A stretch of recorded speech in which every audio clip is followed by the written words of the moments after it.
ஓம் நமோ பகவதே வாசுதேவாய. ஓம் நமோ பகவதே வாசுதேவாய. நாராயணம் நமஸ்கிருத்யம் நரம் சைவ நரோத்தமம் தேவீம் சரஸ்வதிம் வியாசம் ததோ ஜெயமுதிரயே நஷ்டப்ராயேஷு அபத்ரேஷு நித்யம் பாகவத சேவையா பகவதிருத்தம ஸ்லோகே பக்திர் பவதிர் நைஷ்டிகி. அனைவருக்கும் இனிமையான வரவேற்புகள். இந்த மாலை நிகழ்ச்சியில் அद्य சாயங்கால சமயஸ்ய காரியக்ரமே சர்வேபியாம் அஹம் நமஸ்காரம் கரோமி ஸ்வாகதம் கரோமி. இன்றைய நிகழ்வில் ஸ்ரீமத் பகவத்கீதை 8வது அத்தியாயம் அதனுடைய சாரத்தை நம்ம ஓரளவிற்கு படிக்க இருக்கின்றோம், கேட்க இருக்கின்றோம், உபன்யாசமாற்ற இருக்கின்றோம். விசேஷமாக 17வது ஸ்லோகத்துடைய சாரத்தையும் கொஞ்சம் அதிகமான முறையில் காண இருக்கின்றோம். இப்போ 8வது அத்தியாயம் 17வது ஸ்லோகத்துடைய ஸ்லோகம் தாத்பரியத்தை ஓரளவிற்கு சில புரோவாருடைய பாஷ்யங்களோடு பொருளுரையோடு வாசித்து விட்டு நம்முடைய உபன்யாசங்களை நம்ம ஆரம்பிக்கலாம். சகஸ்ரயுக பர்யந்தம் 8:17 சகஸ்ரயுக பர்யந்தம் சகஸ்ரயுக பர்யந்தம் அகரத் பிரம்மணோ புதுகு ராத்திரியுக சகஸ்ராந்தாம் தேகோராத்திர விதோ ஜனாக சகஸ்ரயுக பர்யந்தம் அகரத் பிரம்மணோ விதுகு ராத்திரிமிக சகஸ்ராந்தா தேகோராத்திர விதோ ஜனாக.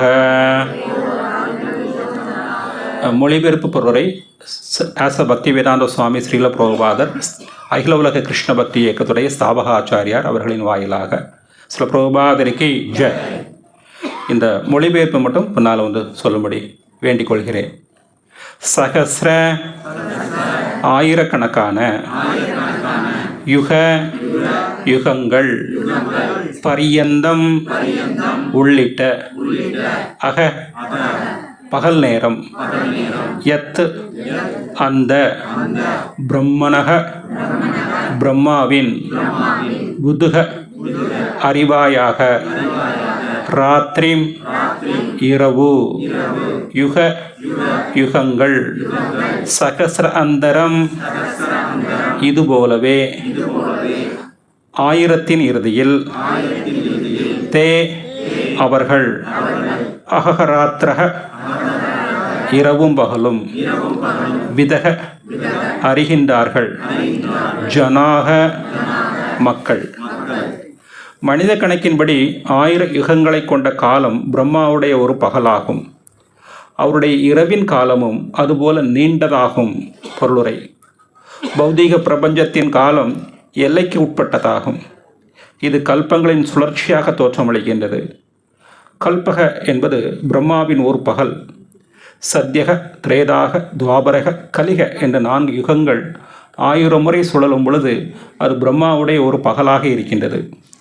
புண்ணியம், வேகம் மற்றும் தர்மத்தை அடிப்படையாக கொண்ட இந்த சத்திய யுகத்தில் அறியாமையும் பாவமும் கிடையாது.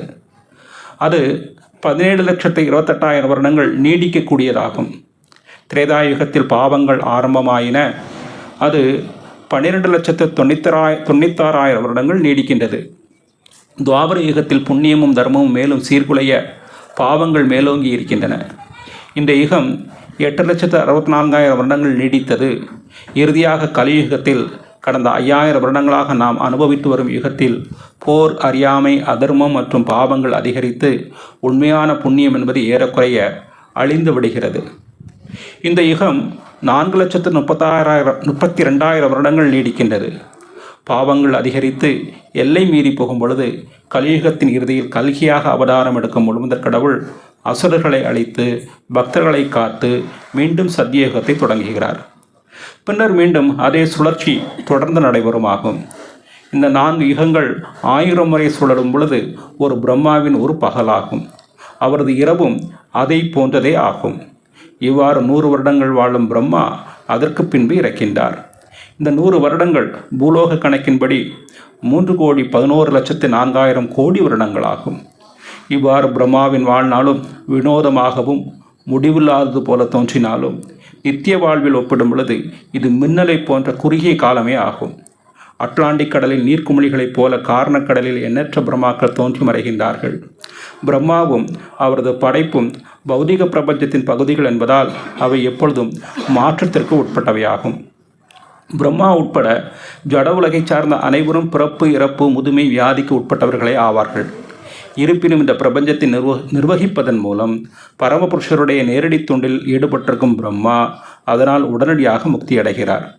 உயர்ந்த சந்நியாசிகள் பிரம்மலோகம் என்றழைக்கப்படும் பிரம்மாவின் குறிப்பிட்ட உலகினை அடைகின்றார்கள். ஜட உலகின் மிக உயர்வான கிரகமான அந்த பிரம்மலோகம் உயர் கிரகங்களான சொர்க்கலோகங்களை அழிந்த பிறகும் நிலைத்திருப்பதாகும். ஆனால் காலப்போக்கில் பிரம்மாவும் பிரம்மலோகவாசிகளும் கூட ஜட இயற்கையின் சட்டத்தின்படி மரணத்திற்கு உட்பட்டவர்களாகவே இருக்கின்றார்கள். ஓம் அஞ்ஞான திமிராந்தஸ்ய ஞானஞ்சன சலாகயா சக்ஷுரமிலிதம் என தஸ்மை ஸ்ரீ குருவே நமக. நமோ விஷ்ணுபாதாய கிருஷ்ணபிரஸ்தாய புதலே ஸ்ரீமதி பக்திவிகாச சுவாமிநிதி நாமினே நமஸ்தே. நமோ விஷ்ணுபாதாய கிருஷ்ணபிரஸ்தாய புதலே ஸ்ரீமதி பக்தி வேதாந்த சுவாமிநிதி நாமினே நமஸ்தே. சரஸ்வதி தேவே கௌரவாணி பிரச்சாரிணே நிர்விசேஷ சூன்யவாதி பாஷாத்திய தேசதாரணே. ஸ்ரீ கிருஷ்ண சைதன்ய பிரபு நித்யானந்த ஸ்ரீ அத்வைத கதாதர ஸ்ரீ வாசாரி கௌரபக்த விருந்தா. ஹரே கிருஷ்ண கிருஷ்ண கிருஷ்ண ஹரே ஹரே, ஹரே ராம ராம ராம ஹரே ஹரே. அனைவருக்கும் மீண்டும் வரவேற்புகள். இந்த மாலை நிகழ்ச்சியை இன்று பகவத்கீதையுடைய 8வது அத்தியாயத்தை நாம் இங்கு கற்றுக்கொண்டிருக்கின்றோம். ஸ்ரீமத் பகவத்கீதை நாம் அனைவரும் தெரிந்த ஒரு நூல், பிரசித்தமான ஒரு நூல். வேதங்களுடைய உபனிஷங்கள் என்ற ஒரு பகுதியை சார்ந்ததாகும். வேதம் என்றால் அறிவு. மனித வாழ்க்கையில் மனிதன் எவ்வாறு வாழ வேண்டும், லௌகிகமாகவும் எவ்வாறு வாழ வேண்டும், ஆன்மீகமாகவும் எவ்வாறு வாழ வேண்டும் என்பதற்கு வழிமுறைகள் கொடுக்கக்கூடிய உயர்ந்த கிரந்தங்கள் வேதங்கள் என்று அழைக்கப்படுகின்றன. இந்த வேதங்கள், நோட்ஸ் எடுக்கக்கூடிய பக்தர்களுக்கு வாழ்த்துக்கள். இந்த வேதங்கள் எந்த ஒரு காலகட்டத்திலும் ஒரு லௌகீகமான கட்டுண்ட ஜீவனால் எழுதப்பட்ட நூல்கள் கிடையாது, இயற்றப்பட்ட நூல்கள் கிடையாது. இறைவனால் கூறப்பட்ட நூல்கள். அதனால் இவை அபௌருஷேய என்று அழைக்கப்படுகின்றன. அபௌருஷேய என்று அழைக்கப்படுகின்றன. ந புருஷத்துவம் இது அபுருஷ்டோத்தம். ஒரு மனிதனால் எழுதப்பட்ட கிரந்தங்கள் கிடையாது. இறைவனுடைய திருவாயால் உருவாகிய இந்த நூல்கள் மனிதனால் எழுதப்பட்டிருக்கின்றன. ஆங்கிலத்தில் ரெக்கார்டு என்று சொல்கிறோம். பதிவு செய்யப்பட்டிருக்கின்றன. எழுதப்பட்டிருக்கின்றன அப்படிங்கிறது வேறு, பதிவு செய்யப்பட்டிருக்கின்றன அப்படிங்கிறது வேறு. ஒரு கோர்ட்டில் போனால் நம்ம பார்க்கலாம், அந்த காலங்களில் கண்டிப்பாக ஆங்கிலேயர்கள் தான் கோர்ட்டில் உயர் அதிகாரிகளாக இருந்திருக்கிறாங்க. They have given the judgement. அப்போ நம்ம எல்லோரும் தமிழர்கள் அங்கே போகிறோம். அங்கே ஒரு மொழிபெயர்ப்பாளர் இருப்பார், பாதுஷா ஒருத்தர் இருப்பார். அவர் சொல்லக்கூடிய அந்த பிரிட்டிஷ் ஜட்ஜ் சொல்லக்கூடிய ஜட்ஜ்மெண்டெல்லாம் தமிழ்லையும் பதிவு செய்து கொள்வார், ஆங்கிலத்திலையும் பதிவு செய்து கொள்வார். அதுபோல் வியாசதேவர் இதை பதிவு செய்தார். வியாசதேவரும் பகவானுடைய இலக்கிய அவதாரம் தான், பதிவு செய்தார். அதனால் இந்த நூல்களில் எந்த விதமான ஒரு குறைபாடுகளும் கண்டிப்பாக கிடையாது. காரணம், இவை மனிதர்களால் எழுதப்பட்ட நூல்கள் கிடையாது. இறைவனால் நேரடியான முறையில் நம்முடைய வாழ்க்கைக்காக கொடுக்கப்பட்ட நூல்கள். அதனால் வேதங்களை முதல்ல பின்பற்ற வேண்டும். வேதங்களை அடிப்படையாக வைத்த கலாச்சாரம் வேத கலாச்சாரம் என்று அழைக்கப்படுகின்றது, அல்லது சனாதன தர்ம கலாச்சாரம் என்று அழைக்கப்படுகிறது. அது இன்றைக்கி இந்து மதம் அப்படிங்கிற பெயரில் அழைக்கப்படுது. இருப்பினும் அது வேத கலாச்சாரம், சனாதன கலாச்சாரம் ஆகும். அது ஒரு கலாச்சாரம். It's a method of living. ஒரு பாரம்பரியமான, ஒரு அற்புதமான, ஒரு அங்கீகாரமான ஒரு அறிவின் அடிப்படையில், ஆதாரபூர்வமான அறிவின் அடிப்படையில் எவ்வாறு மனிதர்கள் வாழ வேண்டும் என்ற ஒரு கலாச்சாரம் இருந்தது. அதான் வந்து வேத கலாச்சாரம். அந்த வேதங்களில் பல பிரிவுகள், பற்பல பிரிவுகள். அந்த பிரிவுகளில் ஒரு முக்கியமான பிரிவு தான் உபனிஷம். இந்த பகவத்கீதை அப்படிங்கிறது அது நம்ம இப்படியே வந்து கூறலாம், தவறு வந்து கிடையாது. பகவத்கீதை உபனிஷம் என்று கூறலாம். உபனிஷ நூல்களில் ஒரு முக்கியமான நூல் இந்த பகவத்கீதையும் ஆகும். முக்கியமான உபனிஷம் பகவத்கீதையில், உபனிஷங்களில்.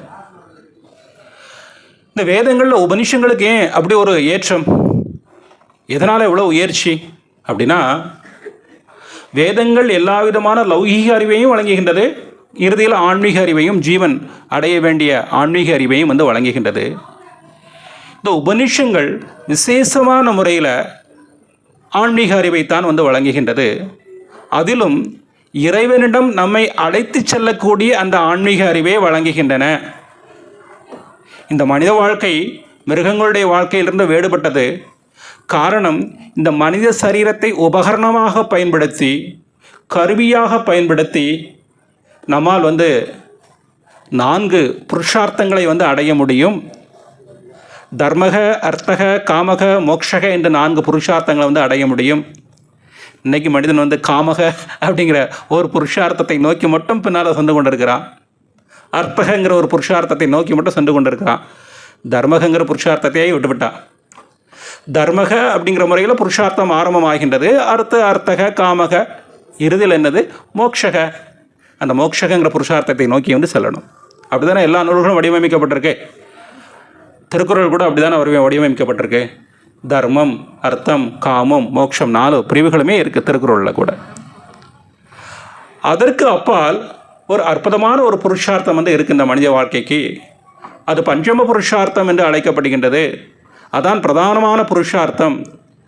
இந்த மனித வாழ்க்கையை பயன்படுத்தி இறைவன் யார் அப்படிங்கிற விஷயத்தை வந்து புரிந்து, இறைவன்கிற விஷயத்தை வேத மொழிகளில் பொதுவாக பிரம்மம் பிரம்மம் என்று கூறுவாங்க. அந்த பிரம்மத்துடைய குணாதிசயங்களை வந்து புரிந்து கொண்டு, அந்த பிரம்மம் எவ்வாறு கிருஷ்ணர் அப்படிங்கிற விஷயத்தையும் வந்து புரிந்து கொண்டு, அவருடைய அருகாமையில் நம்மளை அழைத்து செல்லக்கூடிய நூல் இந்த உபனிஷமாகும். நம்ம அவரை விட்டு தூரமாக விலகி இருக்கோம், ரொம்ப விலகிட்டோம் இந்த பௌதீக உலகத்தில். அவருடைய அருகாமையில் நம்மளை அழைத்து செல்லக்கூடிய நூல் இந்த உபனிஷமாகும். நிஷந்தி, நிசந்தி என்றால் குருவுடைய, கிருஷ்ணருக்கு, பிரம்மத்துடைய அருகாமையில் நம்மளை அழைத்து செல்லக்கூடிய நூல். அப்போ அதை வேறு விதமாகவும் பொருள் கொள்ளலாம். இப்படி ஒரு முக்கியமான இது ஒரு நூல் என்ற காரணத்தினால், ஒரு பகுதி என்ற காரணத்தினால், இது தாண்டோனித்தனமாக சும்மா மட்டும் கிரந்தங்களை அப்படி புத்தகத்தில் உட்காந்து, வீட்டில் உட்காந்து கதை புத்தகம் படிக்கிறோமே அல்லது வந்து நியூஸ் பேப்பர் படிக்கிறோமே, அது மாதிரி கற்கக்கூடிய ஒரு நூலும் வந்து கிடையாது. குருவுடைய அருகாமையில் அமர்ந்து மட்டும்தான் அதனுடைய ரகசிய புருஷார்த்தங்களை புரிந்து கொள்ள முடியும். அதனாலே இது உபனிஷம் என்று அழைக்கப்படுகின்றது. அப்போ 2 காரணங்களால் உபனிஷம் என்று அழைக்கப்பட்டது. ஒன்று, அந்த பரபிரம்மத்துடைய, பரபுருஷனுடைய அருகாமையில் நம்மளை இந்த நூல் அழைத்து சொல்ல போகுது, இந்த உபனிஷங்கள். மற்றொன்று, குருவிற்கு சேவை செய்து குருவுடைய அருகாமையில் அவருடைய அனுகிரகத்தால் மட்டுமே கற்கப்பட வேண்டிய நூல். தாந்தோண்டித்தனமாக வெறும் வந்து ஏட்டுக்கல்வியால் மட்டும் கற்கப்பட வேண்டிய நூலும் வந்து கிடையாது. என்னுடைய அர்த்தங்களை அப்படி வந்து புரிந்து கொள்ள முடியாது, அது புரியவும் முடியாது, அதற்குரிய புரிந்துணர்வும் நமக்கு வந்து கிடைக்காதுன்னு வைத்துக்கொள்வோமே. தத்பத்தி பிரணிபாதேன பரிபுருஷ்ணேன சேவையா உபதேக்ஷந்தி ஞானம் ஞானினஸ் தத்வ தர்சினக. குரு தான் நமக்கு இதை உபதேசம் பண்ணணும். அப்போ இந்த பகவத்கீதை இன்னைக்கு மீண்டும் அது வேதங்களில் இருக்குது. இருந்தாலும் கூட இந்த கலியுகத்தில் உள்ள மக்களுக்கு இது இன்னும் தேவைங்கிற காரணத்தால் பகவான் ஒரு லீலையை வந்து உருவாக்கி, இன்றைக்கி ஏறக்குறைய 5000 வருடங்களுக்கு முன்பு எந்த நேரத்தில் வந்து கலியுகம் ஆரம்பமாகின்றதோ அந்த குருஷேத்திர போர்க்களத்தில் மீண்டும் அர்ஜுனனை கருவியாக பயன்படுத்தி நமக்கு வந்து என்ன செய்கிறார், போதிக்கிறார். வியாசதேவர் அதை வந்து என்ன செய்கிறார், பதிவு செய்கிறார். He recorded everything, that's all. அவர் பதிவு செய்தார். மகாபாரதத்துலேயும், காரணம் அவருக்கு தெரியும் கலியுகத்தில் மக்கள் நேரடியாக உபநிஷத்தை படிக்கக்கூடிய அளவிற்கெல்லாம் வந்து அவர்களுக்கு தகுதிகள் இல்லை. மகாபாரதம் கதை, அந்த கதையை எடுத்து படிப்பாங்க. இப்போ அந்த கதையிலேயே அதை உள்செருகளாக மீண்டும் வைத்து விடுவோங்கிறதுனால அது உபனிஷமாகவும் இருக்குது. மீண்டும் இந்த மகாபாரதத்தில் சாந்தி பர்வதத்துலேயும் மீண்டும் வந்து இருக்குது. அதுக்காக ஒரு விசேஷமான ஏற்பாடு செய்யப்பட்டிருக்கு. அப்படி எழுதப்பட்ட நூல், இயற்றப்பட்ட நூல் தான் வந்து இந்த பகவத்கீதை. அப்போ இந்த பகவத்கீதையுடைய பொது கட்டமைப்பு என்ன அப்படிங்கிறது முதல்ல தெரிந்து கொள்ளணும். கட்டமைப்புனா தெரியுதுல்ல, structure. What is the general structure of Bhagavad Gita? சில புரோபாதர் அதை ஆங்கிலத்தில் நமக்கு மொழிபெயர்த்து கொடுத்துருக்கிறார். கண்டிப்பாக இந்த பகவத்கீதைக்கு எல்லா பெரிய ஆச்சாரியரும் பொருளுரை எழுதியிருக்கின்றார்கள், பாஷ்யங்கள் எழுதியிருக்கிறாங்க, அருளியிருக்கின்றார்கள். தமிழில் சொல்லப்போனால், நல்ல தமிழ் சொல்லப்போனால் ராமானுஜர், கண்டிப்பாக சங்கரர், மத்வர், பலதேவ் வித்யாபூஷணர், விஸ்வநாத் சக்கரவர்த்தி தாகூர், ஸ்ரீதர் சுவாமி, மதுசூதன சுவாமி, இன்னும் பல எண்ணற்ற எல்லா பெரிய ஆச்சாரியர்களுமே இதற்கு பொருளுரை எழுதியிருக்கிறாங்க. இந்த பொருளுரைகளின் அடிப்படையில் இந்த யுகத்திற்கு எப்படி பொருத்தமான முறையில் இருக்க வேண்டுமோ அதற்கு ஏற்ற முறையில் நம்முடைய சம்பிரதாய ஆச்சாரியராக சில பிரபுபாதர், இப்பொழுது வந்திருக்கக்கூடிய ஆச்சாரியராக பிரபுபாதர் இதற்கு ஆங்கிலத்தில் பொருளுரை எழுதியிருக்கிறார். அது தமிழில் மொழிபெயர்த்து தான் நம்ம கற்றுக்கொண்டிருக்கிறோம். இப்போடைய பொது கட்டமைப்பு என்ன? இது 18 அத்தியாயங்களுடைய ஒரு நூல். எந்த ஒரு நூலையும் எடுத்தோம்னா அதோடைய கட்டமைப்பு என்ன அப்படிங்கிறத முதல்ல நம்ம பார்க்குறோம். திருக்குறள்னு எடுத்துக்கிடுவோமே, அதோடைய கட்டமைப்பு என்ன? முதல்ல அறப்பகுதியோடு அது ஆரம்பமாகின்றது. அதில் பல அத்தியாயங்கள் இருக்குது. அப்புறம் பொருள் சம்பந்தமான விஷயத்தில் பல அத்தியாயங்கள் இருக்குது. காம சுகத்தை எப்படி அனுபவிக்க வேண்டும் அப்படிங்கிறதுக்கு கூட பல அத்தியாயங்கள் இருக்குது. மோட்சம் சம்பந்தமான பல, வீடு பேறு சம்பந்தமான பல அத்தியாயங்களும் இருக்குது. இந்த பகவத்கீதை மொத்தம் 18 அத்தியாயங்கள் அடங்கிய ஒரு நூல். முதல் அத்தியாயம் பகவத்கீதை எந்த சூழ்நிலையில் பேசப்பட்டதை என்ற ஒரு விஷயத்தை மட்டும் விளக்கக்கூடிய ஒரு பகுதி. சரியா? அதில் தத்துவ விசாரங்கள் அதிகமாக இல்லை. உபனிஷம்னாலே தத்துவ விசாரங்கள் உள்ள ஒரு நூல். அதில் கிருஷ்ணர் அர்ஜுனனுக்கு எந்த சூழ்நிலையில் எதற்காக பகவத்கீதையை பேச ஆரம்பிக்கின்றார், அங்கே மகாபாரதத்தில் அந்த நேரத்தில் போர்க்கள சூழல் எவ்வாறு இருந்ததுங்கிற விஷயங்கள் விளக்கப்படுது. அப்புறம் அங்கே அர்ஜுனன் மாயைக்கு உட்பட்ட பல கேள்விகளை கேட்குறான். கிருஷ்ணர் பேச ஆரம்பிக்கிறார். நன்றாக மனதில் பதிவு வைத்துக் கொள்ளுங்கள். கிளாஸ் முடிஞ்சோடனே கேட்க மாட்டேன். பற்றி தெரியணும் என்ன 18 அத்தியாயத்துலேயும் என்ன இருக்குது அப்படிங்கிறது தெரியணும். 2வது அத்தியாயத்தில் பகவத்கீதை ஆரம்பமாகின்றது. அங்கு கிருஷ்ணர் பேச ஆரம்பிக்கின்றார். 2வது அத்தியாயம் பகவத்கீதையுடைய மொத்த சாராம்சமாகும். It's a perfectly constructed lecture. It's a perfectly spoken lecture. It's a perfectly designed lecture. ஒரு சிறந்த பேச்சாளர் பேச ஆரம்பிப்பதற்கு முன்பு முதல்ல தான் என்ன பேச போகின்றோம் அப்படிங்கிற விஷயத்தை முதல்ல சாராம்சமாக கொஞ்சம் பேசிடுவார். அதற்கு பிறகு அதில் உள்ள விஷயங்களை, பாயிண்ட்ஸ்ன்னு சொல்கிறோம்ல, அதை கொஞ்சம் கொஞ்சமாக விளக்கமாக பேசுவார். அந்த முறையில் 2வது அத்தியாயத்தில் பகவான் எல்லா விஷயங்களையுமே சாராம்சமாக பேசிவிடுகிறார். மொத்தமாக தான் பகவத்கீதை என்ன பேச போகிறோம் அப்படிங்கிறத பேசுகிறார். பகவத்கீதை ஒரு பெரிய அத்தியாயம் அது. சரியா? ஏறக்குறைய 70 ஸ்லோகங்கள் வரைக்கும் இருக்குது. அதே நேரத்தில் இந்த பகவத்கீதை 2வது அத்தியாயம் ஒரு முக்கியமான அத்தியாயம். இந்த அத்தியாயம் சாங்கிய யோகம் என்று அழைக்கப்படுகின்றது. எப்படி அழைக்கப்படுகிறது? சாங்கிய யோகம் என்று அழைக்கப்படுகின்றது. சங்கியதே இது சாங்கியக. சங்கியதே அப்படின்னா ஒரு விஷயத்தை ஆழமாக ஆராய்ச்சி செய்து அந்த விஷயங்களுடைய உண்மைகளை புரிந்து கொள்ள முயற்சிப்பது, எண்ணுவது. இப்போ நம்ம எல்லாமே ஆராய்ச்சி பண்ணிகிட்டு இருக்கிறோம்ல. நாளைக்கு எலெக்ஷன் நடக்க போகுது, யார் ஜெயிப்பான்னு சொல்லி நம்முடைய மனதில், அடிமனதில் சிந்தித்து கொண்டே இருக்கிறோம். ஆழமாக ஆராய்ச்சி செய்து கொண்டே இருக்கிறோம். இது ஒரு கட்டுண்ட ஜீவனுடைய இயல்பான குணம்னு வைத்துக்கொள்வோமே. சரியா? He is counting, he is thinking about the results of the election in the bottom portion of his heart. இது தேவையற்ற ஒரு விசாரம்னு வைத்துக்கொள்வோமே. இந்த 2வது அத்தியாயத்தில் ஒரு முக்கியமான விசாரத்தை அங்கே கொண்டு வரார். ஒரு ஆழமான ஆராய்ச்சி கல்வியை அங்கே கொண்டு வருகிறார் கிருஷ்ணர். மிக மிக முக்கியமான ஒரு ஆராய்ச்சி கல்வியை கொண்டு வரார். மனிதன் கற்றவனோ கற்காதவனோ, ஆணோ பெண்ணோ, ஏழையோ பணக்காரனோ, உயர்ந்த ஜாதியோ தாழ்ந்த ஜாதியோ, இந்த பாகுபாடுகளுக்கு அப்பாற்பட்டு நாம் அனைவரும் செய்ய வேண்டிய ஒரு முக்கியமான விசாரத்தை இங்கு கொண்டு வருகிறார். என்ன விசாரத்தை கொண்டு வருகிறார்? மனிதனாக பிறந்த நாம் யார் என்ற விஷயத்தை கண்டறிய வேண்டும். ஜடத்திற்கும் சேதனத்திற்கும் இடையிலுள்ள வித்தியாசத்தை கண்டறிய வேண்டும். 2 விஷயம் மனதில் வைத்துக்கொள்ளுங்கள். மனித வாழ்க்கையுடைய பிரதானமான விசாரம் எதாக இருக்க வேண்டும்? நான் யார் என்கிற விஷயத்தை கண்டறிந்தவனாக இருக்க வேண்டும். மற்றொன்று, அதை வேறு விதமாக பேசப்போனால் ஜடத்திற்கும் சேதனத்திற்கும் பௌதிகத்திற்கும் ஆன்மீகத்திற்கும் இடையிலுள்ள வித்தியாசத்தை தெரிந்தவனாக மனிதன் இருக்க வேண்டும், தெரிந்து கண்டறியக்கூடியவனாக இருக்க வேண்டும், அந்த ஆராய்ச்சி மனப்பான்மை உடையவனாக இருக்க வேண்டும். இதற்கு தான் அவனுடைய சிந்தனை சக்தி முழுவதுமே பயன்படுத்தப்பட வேண்டும். The whole consciousness, the whole thinking capability should be directed in that particular direction. It should be applied in that particular direction. இன்றைக்கி நமக்கு தெரியும், இந்த விசாரங்கள் தேவையற்ற முறையில் பயன்படுத்தப்படுது அப்படிங்கிறது நமக்கு தெரியும். நீரை வீணடிப்பதைப் போல அரசியல் சம்பந்தமான விஷயங்கள், சினிமா நடிகர் சம்பந்தமான விஷயங்கள், இதெல்லாம் சிந்திப்பதற்கு பயன்படுத்தப்படுது நமக்கு தெரியும். அடியன் ஒரு காரணம், காலேஜ் இஸ்கானுக்கு வந்ததுக்கு ஒரு காரணம், 1980, 83, 82 வந்த வருடங்களில் காலேஜில் ஹாஸ்டலில் தங்கி படித்தேன். 15 வயது வரை நான் கிராமத்தை விட்டு வெளியில் அதிகமாக சென்ற சிறுவன் கிடையாது. ஒரு ஒரு ஒரு ஒரு பள்ளியில் உள்ள ஒரு ஆசிரியர்களுடைய குழந்தையாக பிறந்ததுனால ஒழுக்கமான முறையில் வளர்க்கப்பட்ட ஒரு நபர். எங்கள் அம்மா ஆசிரியை அப்படிங்கிறதுனால ரொம்ப ஒழுக்கமாக வளர்த்தாங்க.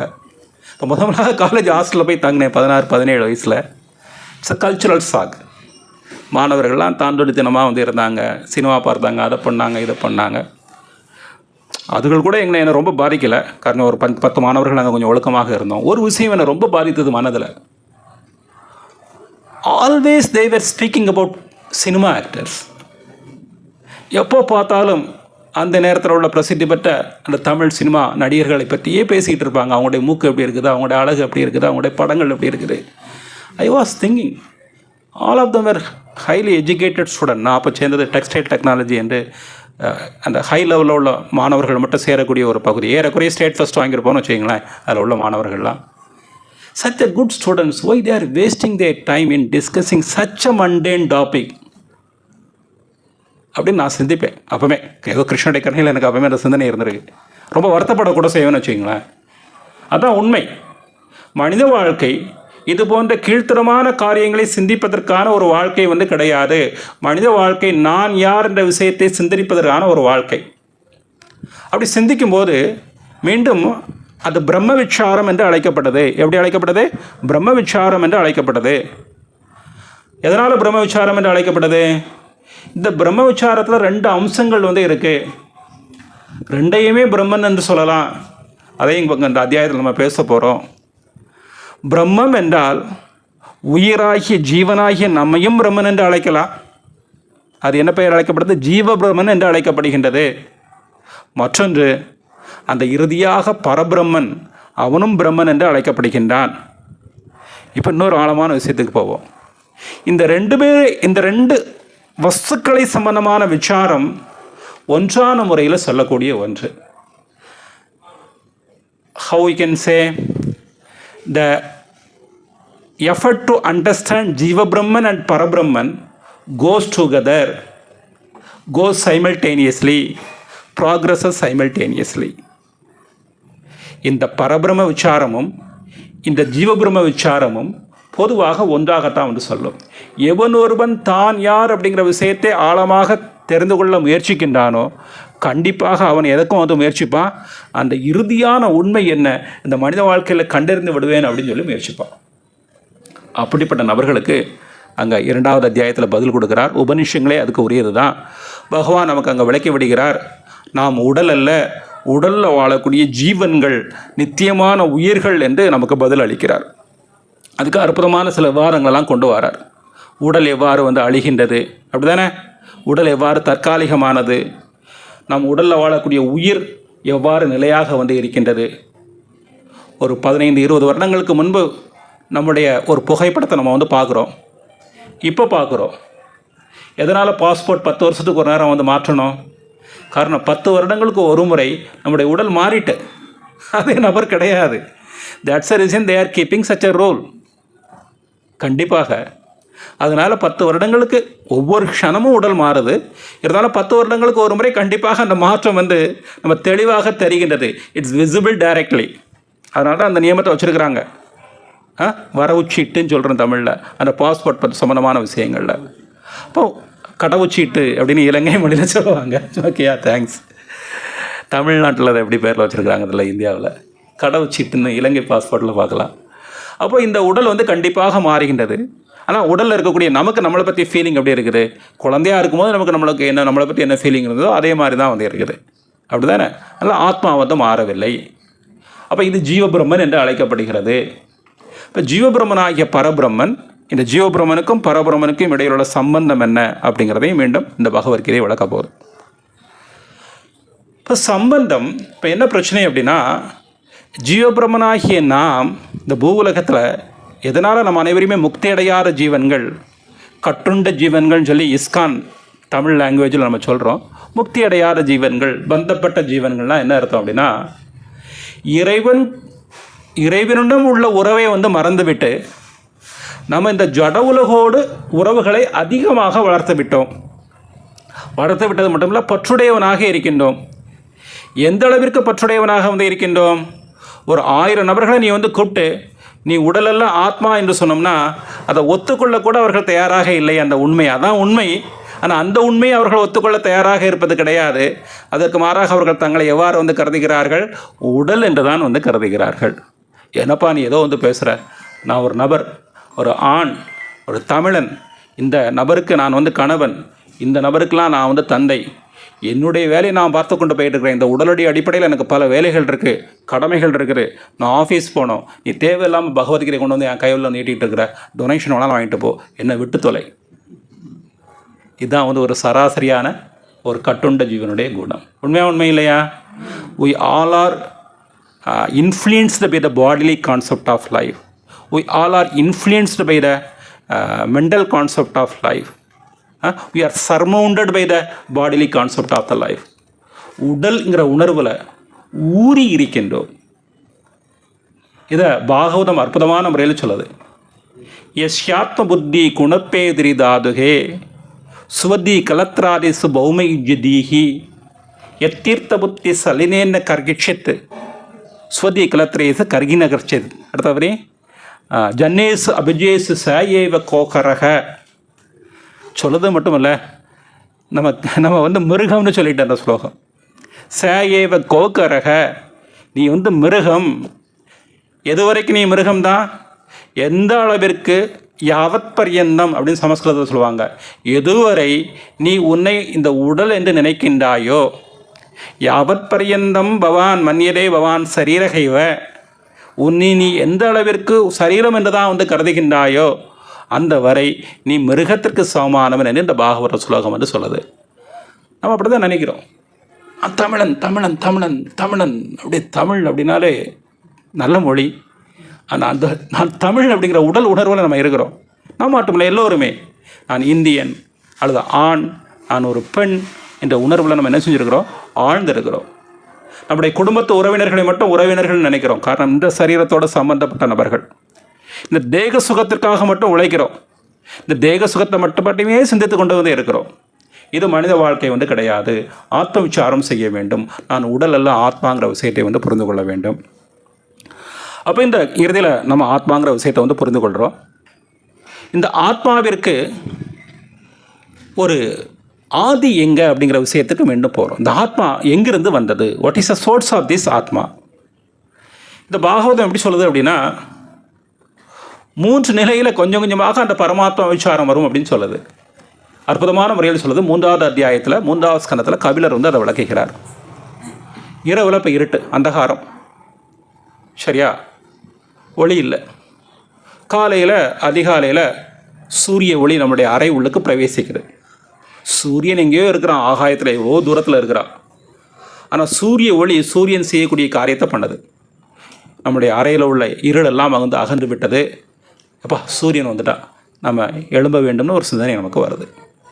இப்போ சூரியனை சூரிய ஒளியில் நம்ம பார்க்குறோம் முதல்ல. 2வது நிலையில் வெளியில் போகிறோம், வீட்டுக்கு வெளியில் போகிறோம். அந்த காலங்களில் தடாகங்கள், ஏரிகள் இருக்குது. அதில் போய் குளிக்க போகிறோம்.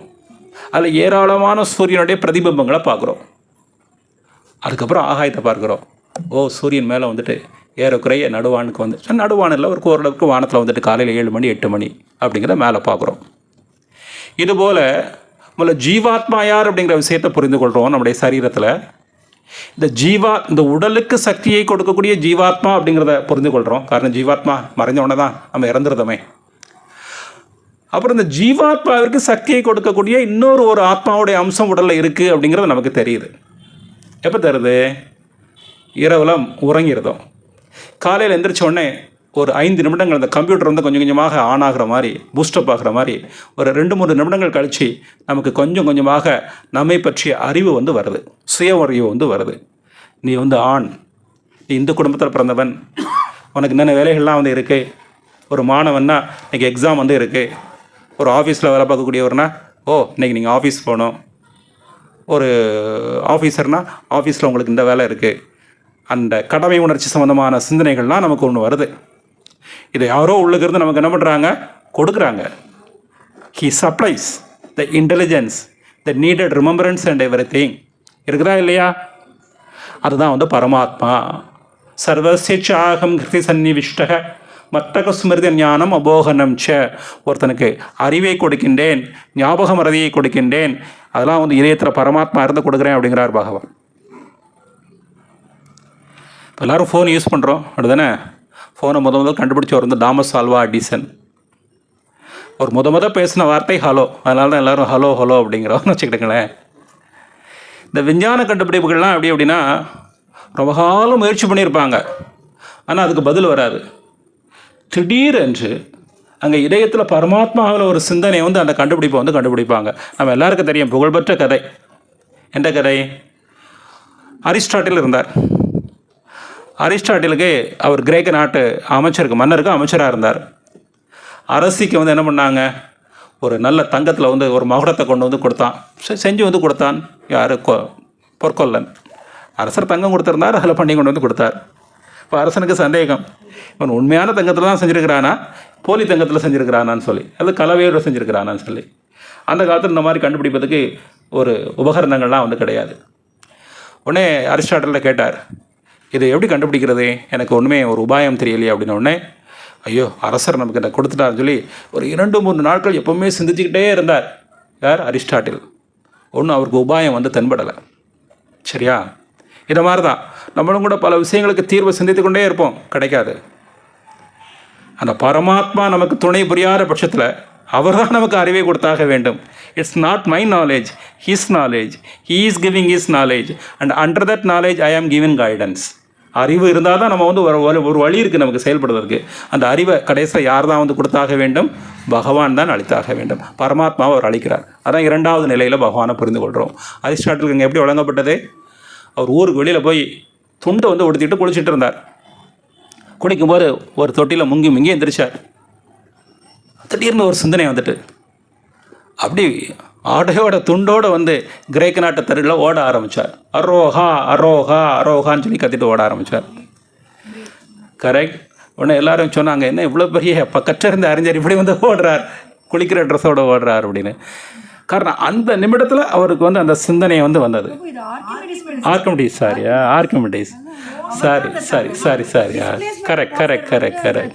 கரெக்ட். தேங்க்ஸ்மா. 9ஆம் கிளாஸில் படித்தது எனக்கு கொஞ்சம் மறந்துடுச்சு.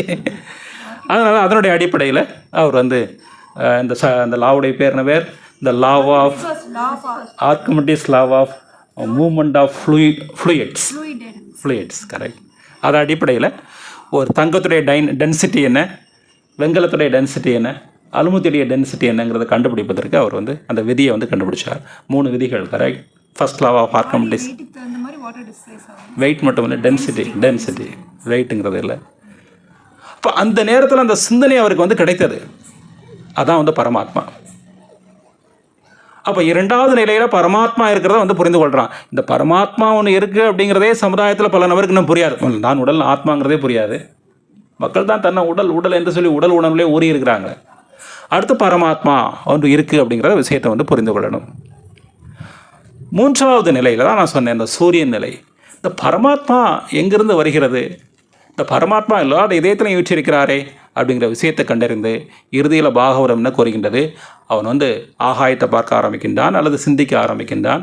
இறுதியில் பரபிரமத்தை வந்து புரிந்து கொள்கிறான். முக்கியமாக வேதங்கள் மூலமாக பரபிரமத்தை வந்து புரிந்து கொள்கிறான். அந்த வேதங்கள் இறுதியில் வந்து விஷ்ணுவே, கிருஷ்ணரே பரமாத்மா என்று கூறுகின்றன. கண்டிப்பாக சங்கரன் அல்ல, கண்டிப்பாக வந்து பிரம்மா அல்ல, கண்டிப்பாக இந்திரன் அல்ல. யார் பரமாத்மா என்று நமக்கு அறிவை கொடுக்கின்றன? விஷ்ணுவே பரமாத்மா என்ற அறிவை கொடுக்கின்றன. 108 உபனிஷங்களில் இப்படி ஒரு ஸ்லோகம் எங்கேயுமே கிடையாது. இந்த உபனிஷத்தில் தான் கிருஷ்ணன் நேரடியாக கூறுகிறார், சர்வசியச்சாகம் ஹிருதி விஷ்டக, நான் தான் எல்லாருடைய இதயத்திலையும் பரமாத்மாவாக வச்சிருக்கின்றேன் அப்படின்னு கிருஷ்ணர் தெளிவாக சொல்கிறார். இப்போ பரமாத்மா கிருஷ்ணங்கிற விஷயத்தை புரிஞ்சிட்டோம், அல்லது கிருஷ்ணர் பரமாத்மா அப்படிங்கிற விஷயத்தை புரிஞ்சிட்டோம். A is equal to B, so B is also equal to A. கிருஷ்ணர் தான் பரமாத்மா அப்படிங்கிற விஷயத்தை புரிஞ்சிட்டோம். அப்புறம் மனித வாழ்க்கையுடைய கடைசி லட்சியத்தை நோக்கி நம்ம நகர ஆரம்பிக்கிறோம். அந்த லட்சியத்தை நோக்கி நகர்வதற்கு 3 வழிமுறைகள் சொல்லப்படுது. அப்போ பகவத்கீதையுடைய 3வது அத்தியாயத்திலிருந்து அந்த வழிமுறைகள் விளக்கப்படுகின்றன. The methodology is being explained. 3வது அத்தியாயத்தில் நிஷ்காம கர்மயோகம் என்ற ஒரு வழிமுறை நமக்கு விளக்கப்படுகின்றது. வர்ணாசிரம தர்ம நியமங்களை சரியான முறைகளை கடைபிடிக்கக்கூடிய காரணத்தால், கடைபிடிப்பதன் மூலமாக எவ்வாறு நீ உடலல்ல ஆத்மாங்கிற விஷயத்தை புரிந்து கொள்ளலாம். அடுத்து 4வது அத்தியாயத்தில் கொஞ்சம் ஆன்மீக அறிவு விளக்கப்படுகின்றது. 5வது அத்தியாயத்தில் மீண்டும் நிஷ்காம கர்மயோகம் விளக்கப்படுகின்றது. 6வது அத்தியாயத்தில் யோக முறை விளக்கப்படுகின்றது. ஒரு யோகி பக்தியை கொஞ்சம் சேர்த்து கொள்ளக்கூடிய முறையில் பக்தி மிஸ்ர யோக என்ற வழிமுறையை கடைபிடிப்பதன் மூலமாக ஒருவன் எப்படி அந்த பரபிரம விசாரத்தில் இறைவனை நோக்கி செல்லலாம் அப்படிங்கிற விஷயம் விளக்கப்படுது. இந்த 7வது அத்தியாயத்திலிருந்து தான் இந்த பக்தி பாதை விளக்கப்படுகின்றது. அனன்ய பக்தி பாதை விளக்கப்படுகின்றது. 7லிருந்து 12வது அத்தியாயம் வரை அனன்ய பக்தி பாதை விளக்கப்படுகின்றது. 12வது அத்தியாயத்திலிருந்து மீண்டும் ஞான மார்க்க பாதைகள் விளக்கப்படுது. ஞான மார்க்கம்னா என்ன, அதில் என்ன குணங்களெல்லாம் வளர்க்க வேண்டும் அப்படிங்கிற விஷயங்கள் விளக்கப்படுது. 18வது அத்தியாயம் பகவத்கீதையுடைய சாராம்சத்தை விளக்குது. இப்போ கட்டமைப்பு தெரிஞ்சிருச்சுல, what is the structure of Bhagavad Gita? நம்ம மனக்கண்ணில் இருக்கணும். முதல் அத்தியாயம் மகாபாரதத்துடைய ஒரு பகுதி. அங்கே அர்ஜுனன் கிருஷ்ணர்கிட்ட சில கேள்விகளை கேட்குறான். 2வது அத்தியாயம் சாங்கி யோகம். 3வது அத்தியாயம் நிஷ்காம கர்ம யோகம். 4வது அத்தியாயம் மீண்டும் ஞானத்துடைய சில பகுதிகள். மீண்டும் 5வது அத்தியாயம் நிஷ்காம கர்ம யோகம். 6வது அத்தியாயத்தில் யோக மார்க்கம் விளக்கப்படுது.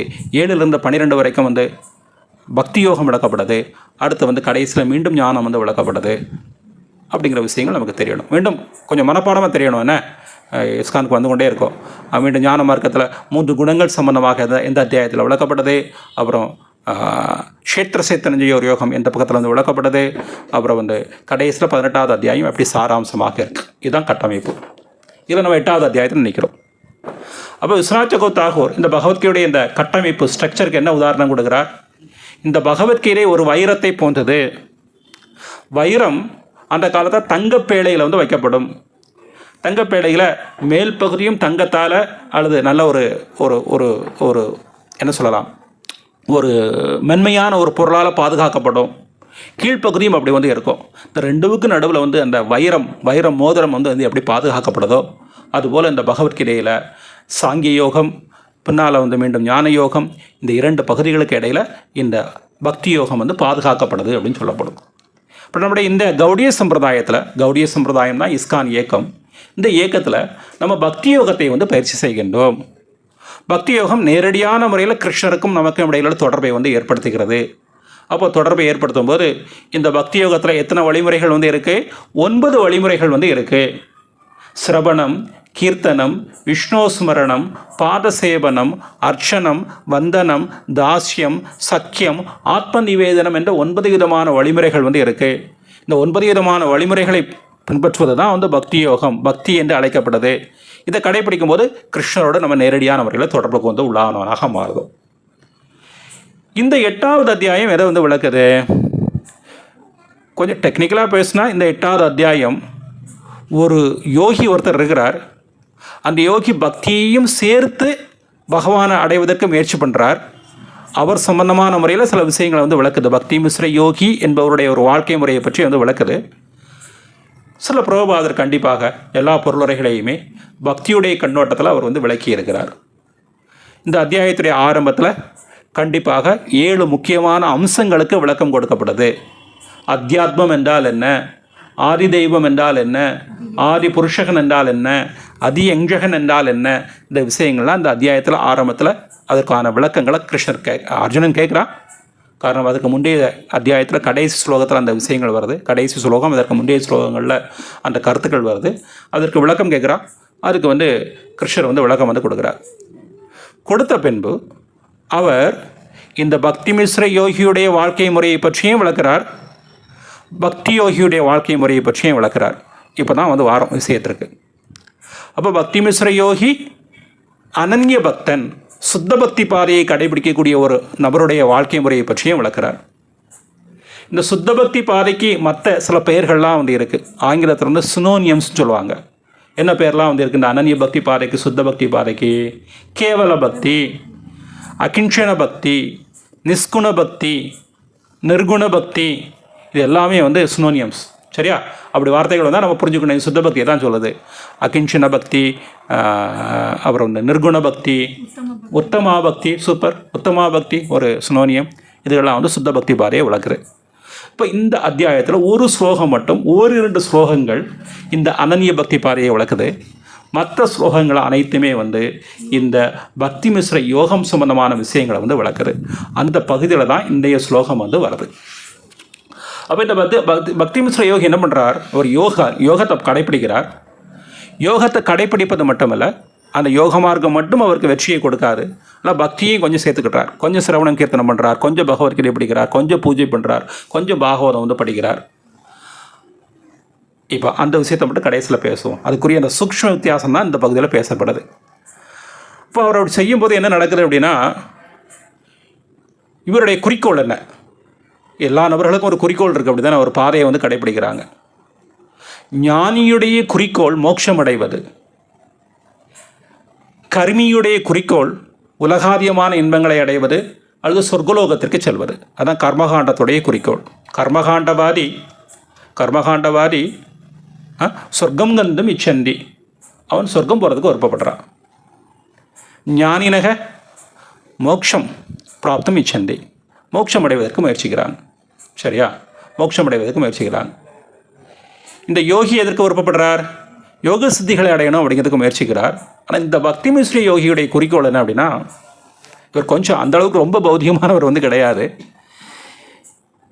இவர் கண்டிப்பாக ஆன்மீக உலகத்திற்கு சொல்லணும்னு விருப்பப்படுறார். அதை பற்றி கொஞ்சம் பேச போகிறோம் நம்ம. காரணம் இந்த அத்தியாயம் ப்ரோவா அப்படி தான் மொழிபெயர்த்திருக்கிறார். ஆன்மீக உலகத்துக்கு திரும்பி செல்வது என்பது. இவர் ஆன்மீக உலகத்திற்கு வைகுண்டத்திற்கு போகணும்னு சொல்லி விருப்பப்படுறார். ஆனால் எப்படி ஒரு விருப்பப்படுறார் அப்படின்னா, ஒரு உதாரணம் சொல்லப்படுது. அந்த காலத்தில் தேனீக்கள், அதுவும் இந்த ஈரோடு மாவட்டம் இந்த பகுதிகளெலாம் அந்த காலத்தில் எக்கச்சக்கம் உண்டு. தேனீக்களை வளர்ப்பாங்க. வளர்த்து அதில் என்ன பண்ணுவாங்க, அந்த இலைகளெல்லாம் எடுத்து பட்டுக்கள் உற்பத்தி பண்ணுவாங்க. அப்போது அது ஒரு பூச்சி, அது ஒரு புழு. அந்த புழு என்ன செய்யுமா, இந்த வண்டு மாதிரியே மாற வேண்டும் சொல்லி விருப்பப்படுமா. ஒரு கூடு உருவாக்கிக்கிட்டு தன்னுடைய வாயிலிருந்து வரக்கூடிய அந்த எச்சை வச்சு உருவாக்கிட்டு அதை அவ்வாறே மாற வேண்டும் சொல்லி விருப்பப்படும் போது கடைசியில் கொஞ்ச நாள் கழித்து அது பூச்சா வந்துடும். ஒரு சின்ன ஒரு பூச்சா மாறிடும். அதை கொண்டுட்டு இந்த பட்டை எடுக்கிறாங்கன்னு வச்சுக்கிடுவோமே. அந்த காலத்தில் எக்கச்சக்க ஃபேமஸ் இந்த பகுதியில். அப்போ இங்கே அந்த உதாரணம் சொல்லப்படுது. இந்த யோகி தியானத்துக்கு பக்தியும் சேர்த்துருக்கிறார். இருந்தாலும் எப்போவுமே தியானிக்கிறார். தனக்கு ஆன்மீக உடல் வேணும், தனக்கு ஆன்மீக உடல் வேணும், ஆன்மீக உலகத்துக்கு போகணும்னு சொல்லி அதிகமாக தியானிக்கிறார். தியானிக்கும்போது கடைசியில் கண்டிப்பாக அவர் ஒரு உடல் கிடைக்கி வைகுண்டத்திற்கு போகிறார். அங்கே பகவானை போலவே உருவம் அடையக்கூடிய சரூபகங்கிற முக்தி அவருக்கு கிடைக்கும். அப்போ இந்த யோகிகள் கொஞ்சம் எப்படிலாம் போகிறாங்க அப்படிங்கிறதான் இந்த பகுதியில் விளக்கப்படுது. அவங்களுக்கு they have well controlled body, they have well controlled training of their senses. எக்கச்சக்க யோகம் பண்ணவங்க. அதனால் குறிப்பிட்ட நேரத்தை தேர்ந்தெடுத்து, உத்தராயணத்தை தேர்ந்தெடுத்து, பகல் நேரத்தை தேர்ந்தெடுத்து, அது அர்ச்சாதி மார்க்கம்னு சொல்லப்படுது. சரியா? இந்த ஒன்றும் வேதங்கள் எல்லா விதமான விஷயங்களையும் நமக்கு கொடுக்குது. இப்போ நீங்கள் சப்போஸ் கோயம்புத்தூர்லேருந்து பாரிஸுக்கு ஒரு ஃப்ளைட் இருக்குன்னு வச்சுக்கூடோமே. முதல்ல அந்த எலக்ட்ரிக்கல் கண்ட்ரோல் ரூமில் இது எந்த ஆகாய பாதையில், எந்த ஆல்டிடியூடில், எந்த உயரத்தில், எந்த டைரக்ஷனில் பறக்கணுங்கிற ஒரு மேப் கொடுப்பாங்க. நீங்கள் பைலட்டை பார்த்தீங்கன்னா நம்மளை உள்ளுக்கு ஏறி உட்காந்துருவார். நம்மளுக்கு ஒரு 1/2 மணி நேரத்துக்கு முன்னாலே ஏறி உட்காந்துருவார் உள்ளது. இன்றைக்கி போர்டிங் ஆடும்போது அவனுக்கு கையில் ஒரு பெரிய சீட்டு கொடுத்துருப்பாங்க. அந்த சீட்டில் எல்லாம் எழுதியிருக்கும். இங்கேருந்து கோயம்புத்தூர் ஆரம்பித்த உடனே கொஞ்சம் தூரம் நீ எப்படி பறக்கணும், எந்த திசையில் பறக்கணும், அதுக்கப்புறம் திசையை வந்து எப்படி மாற்றணும், அப்புறம் என்ன உயரத்தில் பறக்கணும், என்ன ஸ்பீடில் வந்து போகணும், பாரிஸ் பக்கத்தில் வந்தோடனே நீ எந்த ஆல்டிடியூடில் கீழே இறங்கணும், என்ன ஸ்பீடில் இறங்கணும், அப்படி பார்த்து தான் வர வண்டி ஓட்ட முடியும். அதுபோல் நுணுக்கமான பாதைகள்லாம் வந்து இருக்குது. இங்கேருந்து வந்து நீ வைகுண்டத்திற்கு செல்வதற்கு அல்லது பிரம்மஜோதியை செல்வதற்கு அந்த பாதைகள்லாம் புரோபா இந்த ஸ்லோகங்களில் பொருளுரைகளில் விளக்குறார். அதை உபனிஷங்களிலிருந்து மேற்கோள் காமிச்சு விளக்குறார். அதுக்கு பேர் தான் அர்ச்சாதி மார்க்கம். முதல்ல வந்து நீ இங்கேருந்து நெருப்பு உலகத்திற்கு எவ்வாறு செல்ல வேண்டும், அந்த நெருப்பு உலகத்திலிருந்து மீண்டும் வந்து நீ வந்து வாயு உலகத்திற்கு செல்ல வேண்டும், அங்கேருந்து மீண்டும் வந்து எவ்வாறு வந்து இந்த தேவருடைய உலகத்துக்கு செல்லணும், கடைசியில் சூரிய பகவானுடைய உலகத்துக்கு சென்று எப்படி வைகுண்டத்துக்குள்ள பிரவேசிக்கலாம், இந்த முறைகள் வந்து விளக்கப்படுது. அப்படி விளக்கப்படும் போது தான் இந்த ஸ்லோகம் வந்து வருது. சரி, நம்ம பக்தனை எடுத்துக்கிடுவோமே. பக்தன் அனன்ய பக்தன். இவன் பக்தியை மட்டும் சார்ந்திருக்கிறானே தவிர இந்த மற்ற பாதைகளுடைய ஒரு உதவியை தன்னுடைய பக்தி பாதையில் ஏற்றுக்கொள்வது வந்து கிடையாது. அவன் கிருஷ்ணரையே சார்ந்திருக்கிறான், ராதையே சார்ந்திருக்கிறான், பகவானையே சார்ந்திருக்கிறான். அதான் பக்தி பாதையுடைய அனன்ய பக்தி பாதையுடைய அடிப்படையான மனோபாவனை. பக்தி என்றாலே, சுத்த பக்தி என்றாலே அதுக்கு வரையறை என்ன? அந்யாபிலாசிதா சூன்யம் ஞான கர்மாதி அனாவிருத்தம். அனாவிருத்தம்னா அது இல்லைன்னு அர்த்தம். எப்படி இந்த வெங்காயத்தில் கொஞ்சம் கொஞ்சமாக தோலை வந்து எடுக்கிறோம், அல்லது வந்து ஒரு பப்பாளி பழத்தில் தோலை எடுத்துகிட்டு பப்பாளி பழமாக இருக்கலாம் அல்லது பலாப்பழமாக இருக்கலாம். அனாவிருத்தம் அதை எடுத்துகிட்டு எப்படி வந்து பழத்தை மட்டும் எடுக்கிறோம். அது மாதிரி இந்த போர்ஷன்ஸ், இந்த பகுதிகள்லாம் வந்து இல்லை பக்தியில். எனக்கு ஞானத்துடைய உதவியால் நான் பக்தியில் முன்னேறுவேன், இந்த யோக பாதையால் பக்தியில் உதவுவேன், இந்த ஒரு முயற்சிலாம் இல்லை. சதா சர்வகாலமும் அவன் கிருஷ்ணரை ஜபிக்கிறான், கிருஷ்ணனுடைய நாமத்தை ஓதுறான், கிருஷ்ணனுடைய கதைகளை வந்து கேட்குறான். பலனை பொறுத்தவரை அவன் முழுக்க கிருஷ்ணரே வந்து சார்ந்திருக்கிறான். கிருஷ்ணர் பலன் கொடுத்தால் பரவாயில்ல, வைகுண்டத்துக்கு கூப்பிட்டு போனால் பரவாயில்ல, வைகுண்டத்துக்கு கூப்பிட்டு போகாமல் இங்கேயே வச்சுருந்தாலும் பரவாயில்ல. ஆனால் ரெண்டையும் முடிவெடுக்கக்கூடிய நபர் அவர்தான் என்னுடைய தலைவன். நான் எப்போயுமே அவரையே சார்ந்திருக்கிறேன்னு சொல்லி முழு நம்பிக்கை உள்ளவன் வைஷ்ணவன். He does not depend on other efforts at all. He does not take help from Jnana Marga and Yoga Marga. He may have taken the preliminary stages, but in the mature stage, he does not depend on the methodologies of ஞான மார்க்கா and யோக மார்க்கா. இதுதான் இவனுடைய மனோபாவனை. கிருஷ்ணர் அப்படிப்பட்ட ஒரு சரணாகதியை நம்முடைய எதிர்பார்க்கவும் செய்கிறார். அப்படி தானே? திரௌபதி கதையில் நமக்கு தெரியும்ல. திரௌபதி கிருஷ்ணனுடைய நாமத்தை சொன்னாங்க, பக்தி தான். இதனால் கொஞ்சம் சேலையை பிடிச்சிக்கிட்டு கொஞ்சம் சொன்னாங்க, கிருஷ்ணரை இப்போ காப்பாற்றலை, தான் தன்னை காப்பாற்றிடலாம், தன்னுடைய மானத்தை காப்பாற்றிடலாங்கிற கொஞ்சம் எண்ணம் அவங்களுக்கு இருந்தது. அவங்களுக்கே இருந்ததுன்னா நம்முடைய இதயத்தில் நம்முடைய பக்தியில் எவ்வளோ இருக்கும்? ஜபம் பண்ணிகிட்டு இருப்போம், திடீர்னு ஒரு கார் நம்ம மேலே மோத வரும். அந்த நேரம் ஜோமாலையை தூக்கி போட்டு நம்ம என்ன பண்ணுவோம்னா, அப்பா என்னை காப்பாற்றுங்க, குழந்தை எப்படி காப்பாற்றுங்க அப்படின்னு நம்ம சொல்லக்கூடிய நபர் நம்ம. இன்னும் அப்படி தான், நீங்கள் அப்படியோ அடியன் அப்படி. இன்னும் அந்த குணம் நம்மகிட்ட இருக்குதா இல்லையா? பகவான்கிட்ட நாமம் தான் நம்மளை காப்பாற்றுங்கிற எண்ணம் நமக்கு கிடையாது. அந்த நேரம் உடனே வேறு ஏதாவது ஒரு முயற்சி பண்ணுவோம். உடனே கதவை தாண்டிட்டு ஓடுறது, அல்லது வந்து நம்மளை கொல்ல வந்தவன்ட்ட என்ன ஒன்றும் செய்யாத அப்படின்னு சொல்கிறது. You should not say any thing. இது பொய்யெல்லாம் ஒரு உதாரணம் நான் சொல்கிறேன். 2004 வருடம் அடியன் குஜராத்தில் வந்து பூஜாரியாக சேவை பண்ணுறேன்.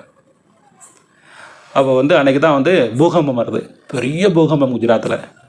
ஜனவரி 26ஆம் தேதி குடியரசு தினத்தன்னைக்கு குழந்தைகள்லாம் இந்தியாவில் வந்து ஆசிரியர்களோடு போய் கொடி ஏற்றி மிட்டாய் வாங்கிட்டு இருக்கக்கூடிய நேரம். அந்த காலையில் 8 மணி 8:15. நம்ம எல்லாருக்கும் தெரியும், ஸ்கூலில் வந்து குடியரசு தினம் சுதந்திரம்னா காலையில் 8 மணிக்கு போயிடுவோம், மிட்டாய் கிடைக்கும்ல. அதனால் அந்த நேரம் பூகம்பம். அடியேன் அங்கே ஒரு இஸ்கான் ஆலயத்தில் சேவை பண்ணுறேன். என் கூட வந்து ஒரு 10-8 பிரம்மச்சாரிகள். அது ஒரு பிரம்மச்சாரி பேஸ்டு டெம்பிள். அந்த டெம்பிள் ஸ்ரீ ராதா கிரிதாரி டெம்பிள்னு சொல்லி வல்லப வித்யாநகர்னு சொல்லி ஒரு அற்புதமான விக்கிரகம், அழகான விக்கிரகம், தன்னுடைய விருப்பத்தால் வந்த விக்கிரகம். ஒரு தாத்தாவுடைய கனவில் வந்து நான் இந்த மாதிரி வருவேன்னு சொல்லி இது மாதிரி ஒரு வீடு, அந்த தாத்தா வந்து அந்த வீட்டையை டொனேஷன் பண்ணி கொடுத்துட்டு போயிட்டார். அற்புதமான அழகான விக்கிரகம் இஸ்கானில். அந்த ஆலயத்தில் நான் சர்வீஸ் பண்ணுறேன். காலைல நாங்கள் கிளாஸ் நடந்துகிட்டு இருக்குது, இது மாதிரி பாகுதன் கிளாஸ் நடந்துகிட்டு இருக்குது. நான் கொடுத்தேனாங்கிற ஞாபகம் இல்லை. அந்த டிடி அப்படியே அந்த டிடிஸ் அப்படியே ஆடுது, அப்படி பெண்டுலம் மாதிரி ஆடுது. அந்த பூஜை பிரபு வந்து நைவேத்தியம் மட்டும் தரையை தொடச்சிட்டு இருக்கிறாரு.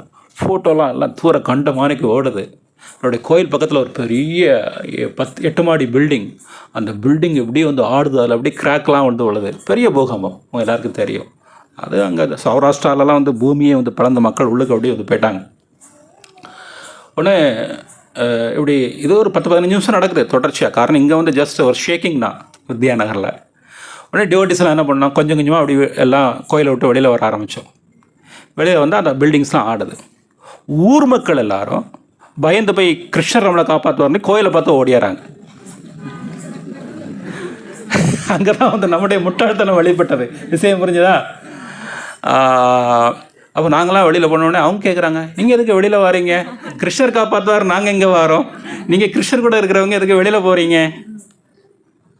This is our situation. We say I am a devotee, but we are not pure devotee. Still in our consciousness we have the கடைசியில் ஒரு 5 நிமிஷம் கழிச்சு அடியனுக்கு ஞானோதயம் வந்தது, இன்னொரு பிரபுக்கு தான் ஞானோதயம் வந்தது. பிரபு நம்ம நரசிம்மாரத்தி பாடுவோன்னு சொன்னோம். அப்புறம் உள்ளுக்கு போய் நரசிம்மாரத்தி ஒரு 1/4 மணி நேரம் பாடினோடனே நினச்சி அதுக்கு பிறகு தான் அந்த புத்தியை கொடுத்தார். அது முதலே வந்திருக்கணுமே. இப்படி வெளியில் வந்து ஒரு கார்மிகள்கிட்ட கேவலப்பட்டோம். அவங்க ஓப்பனாக கேட்டாங்க, என்ன பிரபு நாங்கள் கிருஷ்ணர் காப்பாற்றார், இங்கே ஓடியாரோம் ஊரில் உள்ளவங்களாம், நீங்கள் கோயிலை விட்டு வெளியில் கிளம்புறீங்க அப்படிங்கிறார். This is our situation. In our consciousness still we have that idea, I can protect. என்னுடைய ஒழுக்கம் என்னை காப்பாற்றும். பெரிய விஸ்வாமித்திரமுனியே கீழே விழுந்துட்டார், கிருஷ்ணனுடைய நாமம் மட்டும் தான் அவனை காப்பாற்றும். என்னுடைய உடல் பலமானது, என்னால் வந்து இன்னும் மரணத்தை வெல்ல முடியும். nobody can do that.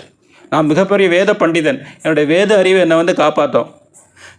Krishnan நினைத்தால் மிகப்பெரிய வேத பண்டிதனுக்கு கூட அடுத்த நிமிஷம் எதையுமே மறந்துடும். இப்போ எனக்கு மறந்துச்சு, ஆர்கமிடிஸ் மறந்துடுச்சு. அஃப்கோர்ஸ் 30-40 வருடங்களுக்கு முன்னே படித்தேன். இருந்தாலும் ஐஏஎஸ் கோச்சிங்லாம் போனேன் அந்த காலத்தில். ஆனால் இன்றைக்கி மறந்துடும். கிருஷ்ணனுடைய கருணை இல்லாமல் வந்து நமக்கு கண்டிப்பாக வந்து அந்த விஷயம் வந்து வராது. அப்போது எல்லா விஷயங்களிலும் கிருஷ்ணர் தான் என்னை வந்து பரிபாலனம் செய்வார், கிருஷ்ணரையே நோக்கி நான் எல்லாம் செய்வேங்கிற அந்த முழு நம்பிக்கை வந்து வேணும். அதுதான் சுத்த பக்தி. பொதுவாக வராது. 2 உதாரணங்களுக்கு சொல்லுறேன். ஒரு உதாரணம் வந்து துக்காராம், இன்னொரு உதாரணம் வந்து பூந்தானம். 2 பேருமே அற்புதமான பக்தர்கள். பக்தி பாதையுடைய ஒரு விசேஷமான அம்சம், பிரம்மச்சாரிகள் சன்னியாசிகள் தான் பக்தி பண்ணணுங்கிற ஒரு அவசியம் கிடையாது. கிருஷ்ணர் சர்வத்திர சர்வதா யார் வேணாலும் பக்தி பண்ணலாம். அந்த பக்தியை அவர் வந்து கிரகணம் பண்ணிட்டு சந்தோஷமாக இருப்பார். அது ஆணா பெண்ணா குழந்தையா பெரிய ஜாதியா உயர்ந்த ஜாதியாலாம் அவர் பார்க்க மாட்டார். Krishna likes devotion. கிருஷ்ணருக்கு பக்தி ரொம்ப பிரியுது. பக்த வத்சலக அவர். பெரும்பான்மையான பெரிய பக்தர்கள் பார்த்திங்கன்னா அவங்க கிரகஸ்தராக தான் இருந்திருப்பாங்க. பிரபாதரிய வாழ்க்கையில் ரொம்ப காலம் கிரகஸ்தராக தான் வந்து இருந்தார். இந்த பூந்தானம் துக்காராம் 2 பேருமே கிரகஸ்த பக்தர்கள். ஆனால் எப்போவுமே கிருஷ்ணரையே சிந்திச்சுக்கிட்டு இருந்தாங்க, முழு நம்பிக்கை உடையவங்க. இந்த 2 பேருடைய வாழ்க்கையிலையுமே என்ன நடந்துச்சு அப்படின்னா, ஒரு குறிப்பிட்ட நாளில் பகவான் சொல்லிட்டார். பூந்தானம் கேரளாவில் வாழ்ந்த பக்தர், குருவாயூரில் வாழ்ந்த பக்தர், அவர் மகாராஷ்டிராவில் வாழ்ந்த பக்தர் துக்காராம். அங்கே ஒரு நதி இருக்குது, சந்திரபான்னு ஒரு நதி இருக்குது. அந்த நதிக்கரையில் தான் அவர் மீண்டும் வைகுண்டம் போனார். ஒரு கிராமத்தில் வாழ்ந்தவர். அப்போது இதை மாதிரி டெய்லி பஜனைக்கு வராங்க மக்கள். அந்த காலங்களில் ஒவ்வொரு ஊரில் இதை மாதிரி மரம் இருக்கும். It's very nice. இஸ்கானி ரோட்டில் மரத்தடியில் உட்காந்து உபன்யாசம் பண்ணுவாங்க, பகவானுடைய நாமத்தை கீர்த்தனம் பண்ணுவாங்க. இந்த மாதிரி தான் கீர்த்தனங்கள் எளிமையாக நடந்திருக்குது. மக்கள் எல்லாம் வந்திருந்துருக்குறாங்க. அப்போது அவர் சொல்லிட்டார், துக்காராம் சொல்லிட்டார், பகவான் நம்முடைய பக்தியால் ரொம்ப பரம பிரீதி அடைஞ்சிருக்கிறார். அவர் சொல்லிட்டார் என்கிட்ட. பூந்தானம் அதே மாதிரி தான் சொன்னார். நாளைக்கு நாளை கழிச்சு அவர் சொன்னது ஏகாதசி. அடுத்த ஏகாதசிக்கு எல்லோரும் வந்துடுங்க, எல்லோரும் வந்துடுங்க, நம்ம எல்லாரையும் வைகுண்டம் கூட்டு போக போகிறாராம் பகவான். பூந்தானம் அது மாதிரி சொன்னார். நாளைக்கு நாளை கழிச்சு நீங்கள் எல்லோரும் வந்துடுங்க, பகவான் நம்மளை எல்லாத்தையும் வைகுண்டம் கூட்டு போகிறேன்னு சொல்லிட்டாருன்னு சொல்லி. ஆனால் பல பேருக்கு நம்பிக்கையில் சும்மா போகிறோம், இதெல்லாம் நடக்கக்கூடிய காரியமா, இங்கேருந்து பகவான் வைகுண்டத்துக்கு போகிறான்னு சொல்லிட்டு பல பேர் போல். பூந்தானம் நிலையில் பூந்தானம் மனைவி மட்டும் அன்றைக்கி போனாங்க. துக்காராம் விஷயத்தில் எனக்கு தெரியலை. துக்காராம் மட்டும் போயிருக்க மாதிரி தெரியுது. யாருமே போகலை. ஆனால் பகவான் வந்தார், வைகுண்டத்துலேருந்து வந்து கூட்டு போயிட்டார். அதுக்கு அடுத்த நாள் பஜன் இல்லை, அதுக்கப்புறம் பூந்தானமும் இல்லை, துக்காரமும் இல்லை. அதுக்கப்புறம் தான் மக்கள்லாம் வருத்தப்பட்டாங்க. ஐயோ வைகுண்டத்துக்கு கூட்டு போயிட்டாரா, இங்கே நான் இவ்வளோ கஷ்டப்படுறேன்னா வெயிலில், வைகுண்டம் போனால் எவ்வளோ நல்லா இருக்கும் அப்படி சொல்லி அதுக்கப்புறம் எல்லோரும் பதட்டப்பட்டாங்க. ஆனால் இதில் 2-3 சான்ஸ்லாம் கிடையாது. உன்னுடைய நம்பிக்கையை பொறுத்து தான். உனக்கு நம்பிக்கை இருந்தால் பகவான் கூட்டு போவார். நம்பிக்கை கொஞ்சம் இழந்துட்டோம்னா ஒன்றும் நடக்காது. பகவான் கூட்டு போகலை, சரியா? அதுக்கப்புறம் எல்லாரையும் விட்டு போயிட்டார். அப்புறம் துக்காராம் கதையில் தெரியும். உடனே எல்லாருக்கும் பிற கதறி எழுதி பஜனை பண்ணாங்க. பஜனை பண்ணது மட்டும் இல்லை, கேட்டாங்க பகவான்கிட்ட, இதுக்கு பிரமாணம் என்ன? இவர் துக்காராம் உங்கள்கிட்ட தான் வந்துட்டார் அப்படிங்கிறதுக்கு. அப்படிங்கும்போது எல்லோரும் பஜனை பண்ணும்போது அவர் அந்த கையில் ஒரு இது வச்சுருப்பார். அதை மேலே எரிஞ்சாங்க. மேலே எரிஞ்சது இன்றைக்கி வரைக்கும் கீழே வரலன்னு வச்சுக்கிடுங்களேன், பகவான்கிட்ட போய்ட்டு. ஸோ அனன்ய பக்தி பாதை என்பது இதுபோல் மற்ற எந்த விஷயங்களையும் நம்பிக்கை இல்லாமல் பகவானையே முழுமையான முறையில் சார்ந்திருக்கக்கூடிய ஒரு பாதை. சரி, இந்த யோகி என்ன பண்ணுறாரு அப்படின்னா இன்னும் கொஞ்சம் வந்து யோக மார்க்கத்துடைய துணையோடு மேலே போன காரணத்தால் அவருக்கு அங்கே அந்த சாரூப முக்தி வந்து கிடைத்தது. இப்போ அனன்ய பக்திக்கு வருவோம். அனன்ய பக்தன் வந்து என்ன முயற்சி பண்ண போகிறான் அப்படின்னா, அவர் இந்த அக்ஷாதி மார்க்கங்களையும் நம்ப போகிறது கிடையாது. உத்தராயணத்தில் போனால் பகவான்கிட்ட போகலாம், தட்சிணாயத்தில் போனால் பகவான்கிட்ட போகலாம். பட் அதுக்கெல்லாம் அவன் வந்து முயற்சி எடுக்க போகிறது வந்து கிடையாது. அவன் மற்ற எந்த விதமான விஷயங்களையும் பொருட்படுத்துவது வந்து கிடையாது. அதான் அனன்ய பக்தனுடைய ஒரு குணம். அவன் எப்பொழுதுமே பகவான் மேலே பிரீதியை வளர்த்து கொண்டிருக்கக்கூடியவனாகவே இருக்கிறான். பகவானை மகிழ்வுபடுத்தணும், சந்தோஷப்படுத்தணுங்கிற ஒரு எண்ணம் மட்டும் உள்ளவனாகவே இருக்கிறான். அந்த பக்தி 2-3 நிலைகளில் வந்து இருக்குது இந்த அனன்ய பக்தி பாதை. முதல்ல வந்து சாதனா பக்தியை வந்து பண்ணுறோம். இந்த சாதனா பக்தி தளத்தில் இன்னும் கொஞ்சம் நமக்கு அனர்த்தங்கள் வந்து இருக்குது. அனர்த்தக அப்படின்னா என்ன அர்த்தம்? ந அர்த்தக இது அனர்த்தக. அர்த்தம் வந்து பகவான் மேலே நம்ம பிரேமத்தை உருவாக்கணுங்கிறது நம்முடைய குறிக்கோள். ஆனால் அது இல்லாமல் இன்னும் சில மற்ற நோக்கங்களும் நமக்கு இருக்குது. அப்பப்போ கொஞ்சம் சினிமா பார்க்கணும், அப்பப்போ கொஞ்சம் செல்ஃபோன் பார்க்கணும், அப்பப்போ கொஞ்சம் கிரிக்கெட் பார்க்கணும், அப்பப்போ கொஞ்சம் பௌதிகமான விஷயங்கள் பேசணும். இப்படிலாம் எண்ணங்கள் நமக்கு இருக்குது. அப்பப்போ ஏதாவது உலகாரியமான இன்பங்களை அனுபவிக்கணும். இல்லை, அர்த்தக எப்போவுமே பகவான் மேலே உள்ள பிரேமத்தை அடையணுங்கிற குறிக்கோடு நம்ம போகணும். இந்த அனர்த்தங்கள்லாம் கொஞ்சம் கொஞ்சமாக வந்து குறைந்து அந்த அனன்ய பக்தி தளத்தில் எந்த நிலைக்கு வரோம் அப்படின்னா, இறுதியில் வந்து 5 விதமான ரச அனுபவத்தின் அடிப்படையில் பக்தி செய்யக்கூடிய நிலைக்கு வந்து வரும். நிஷ்டா தளத்துக்கு வந்து, ருச்சி தளத்திற்கு வந்து, பாவத்தளத்திற்கு வரும். இந்த அனன்ய பக்தன் தான், அந்த பாவ பக்தன் தான் வந்து அவர் சொல்கிறார். அந்த பாவத்தளத்தில் என்ன ஆகுது அப்படின்னா, நம்ம ஒரு முழு உணர்வோடு 5 விதமான பாவங்கள், ரசங்கள் சொல்லப்படுது. சந்தரசம், தாசிய ரசம், சக்கிய ரசம், இறுதியில் மாதுரி ரசம். அந்த மாதுரி ரசத்தை தான் வந்து நம்மளுடைய கௌடிய சம்பிரதாயம் வந்து போதிக்கின்றது.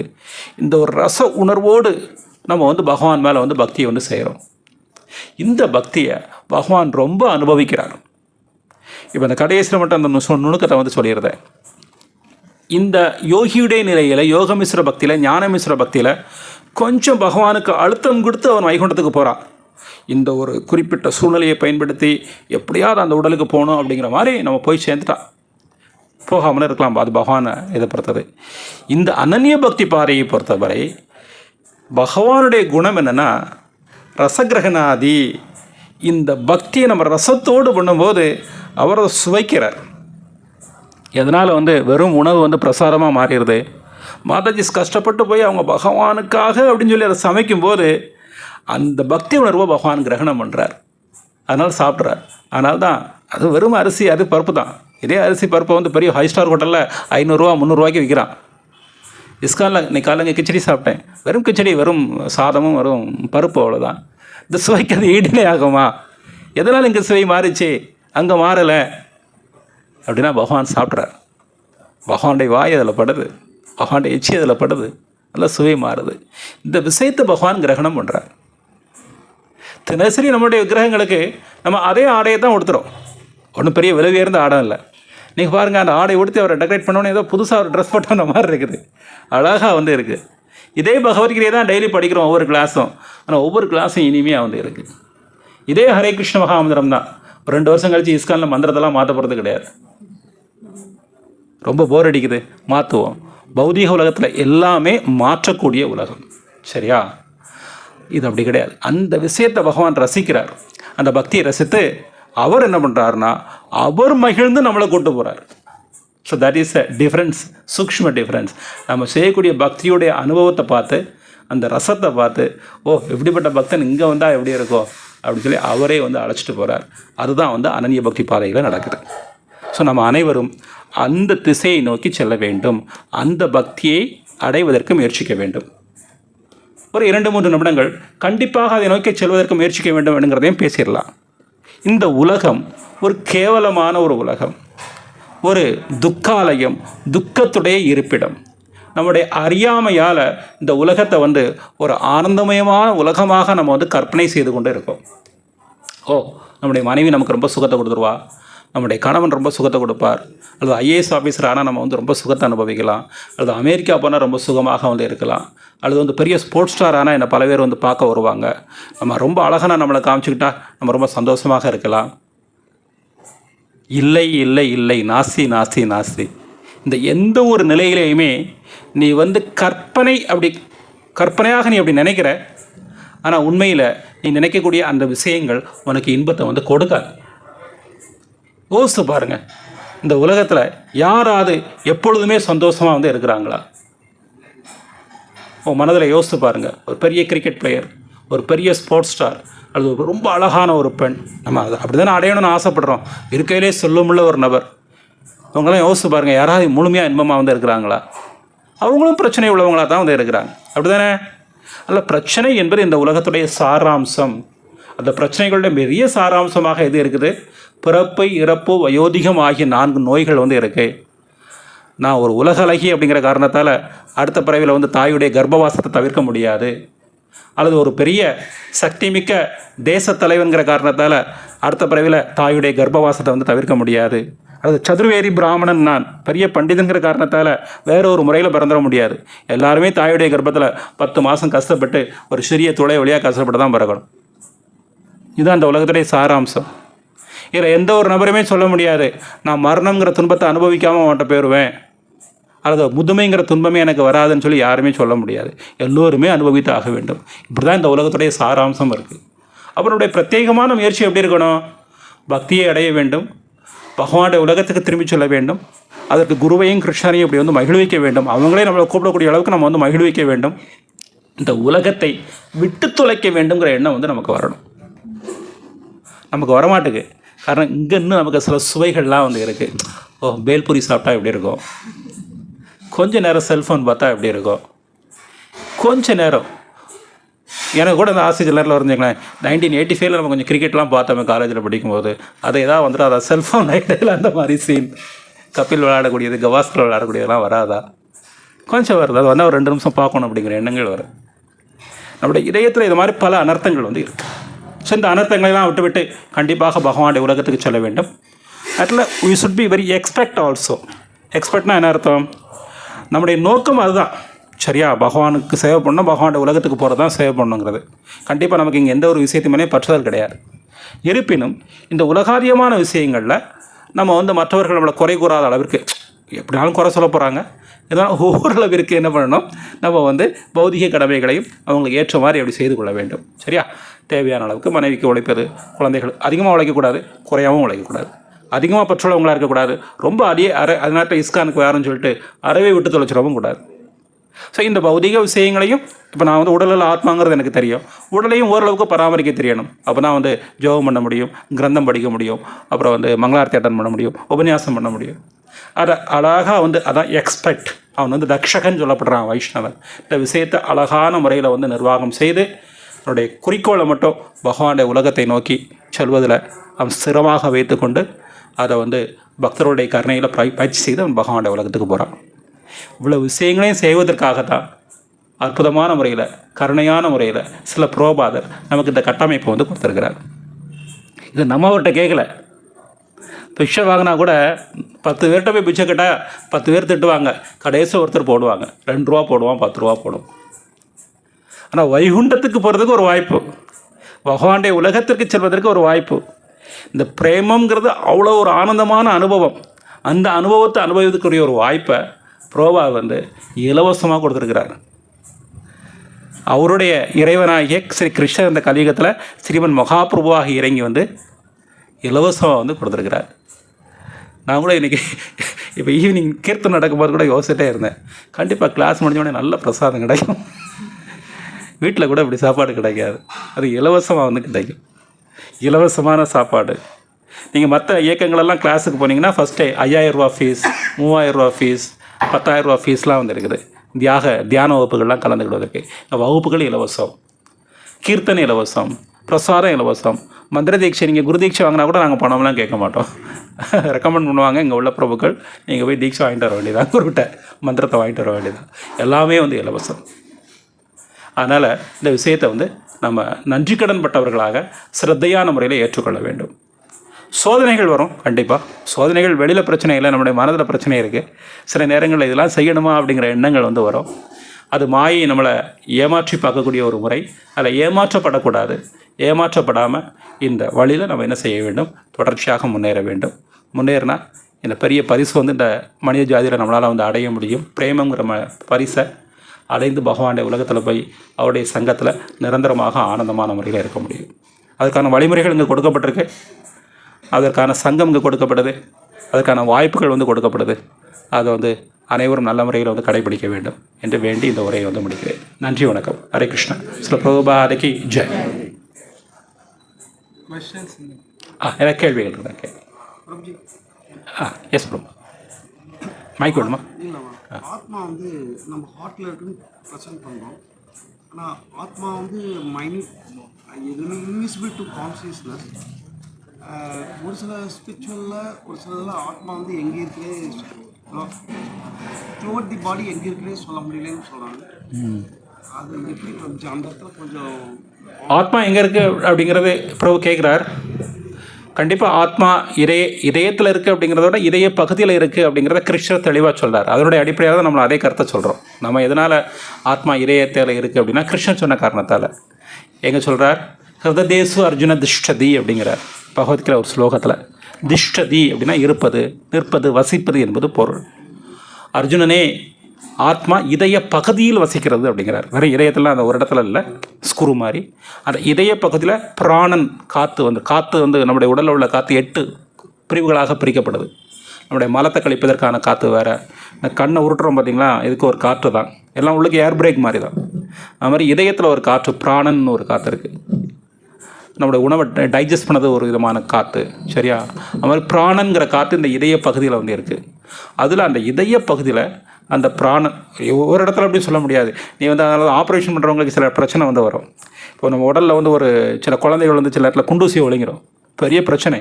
காரணம் ஒரு சின்ன பொருள்னு வச்சுக்கோங்களேன், ரத்தத்தில் ஓடிண்டே இருக்கும். நீ ஆப்ரேஷன் பண்ணதுக்கு இங்கே வெட்டுவ, அதுக்கு வந்து அது இன்னொரு இடத்துக்கு போயிடும், அப்படி தானே?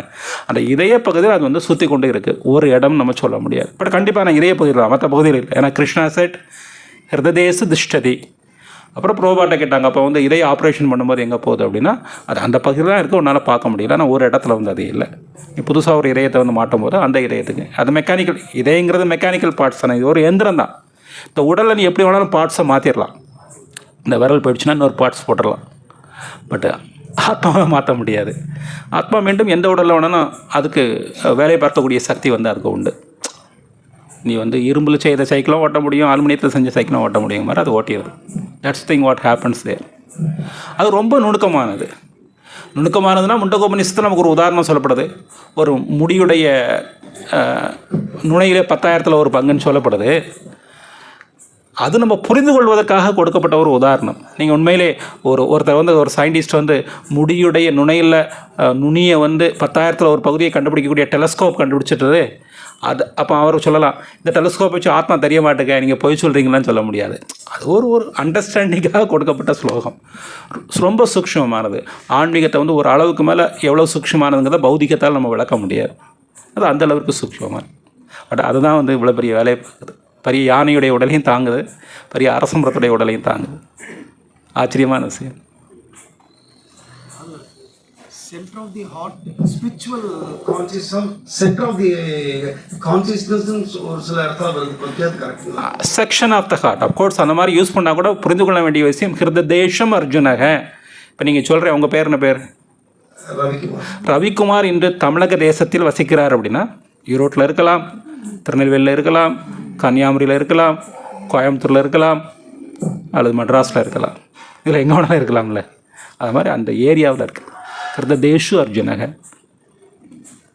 அரே பிரபுஜி, நீங்க அந்த earthquake அப்ப வெளியில வந்துட்டோம், நமக்கு நம்பிக்கை இல்லை, நம்பிக்கை இல்லை, மற்றவங்க நாமத்தில் நம்பிக்கை இல்லை, விக்கிரகத்தை. பட் பிரபுபாத் பல இடங்கள்ல நம்மள வயசாக தான் நடந்து சொல்லியிருக்காரு பிரபுஜி. அவர் வந்து அந்த ஹைரார்கி கொடுக்கும் போதே பாடிக்கு தான் ஃபர்ஸ்ட் கொடுத்துட்டு அப்புறம் தான் அடுத்தது கொடுத்தாரு. நம்ம வந்து கிருஷ்ணரை நம்பாதது இல்லை.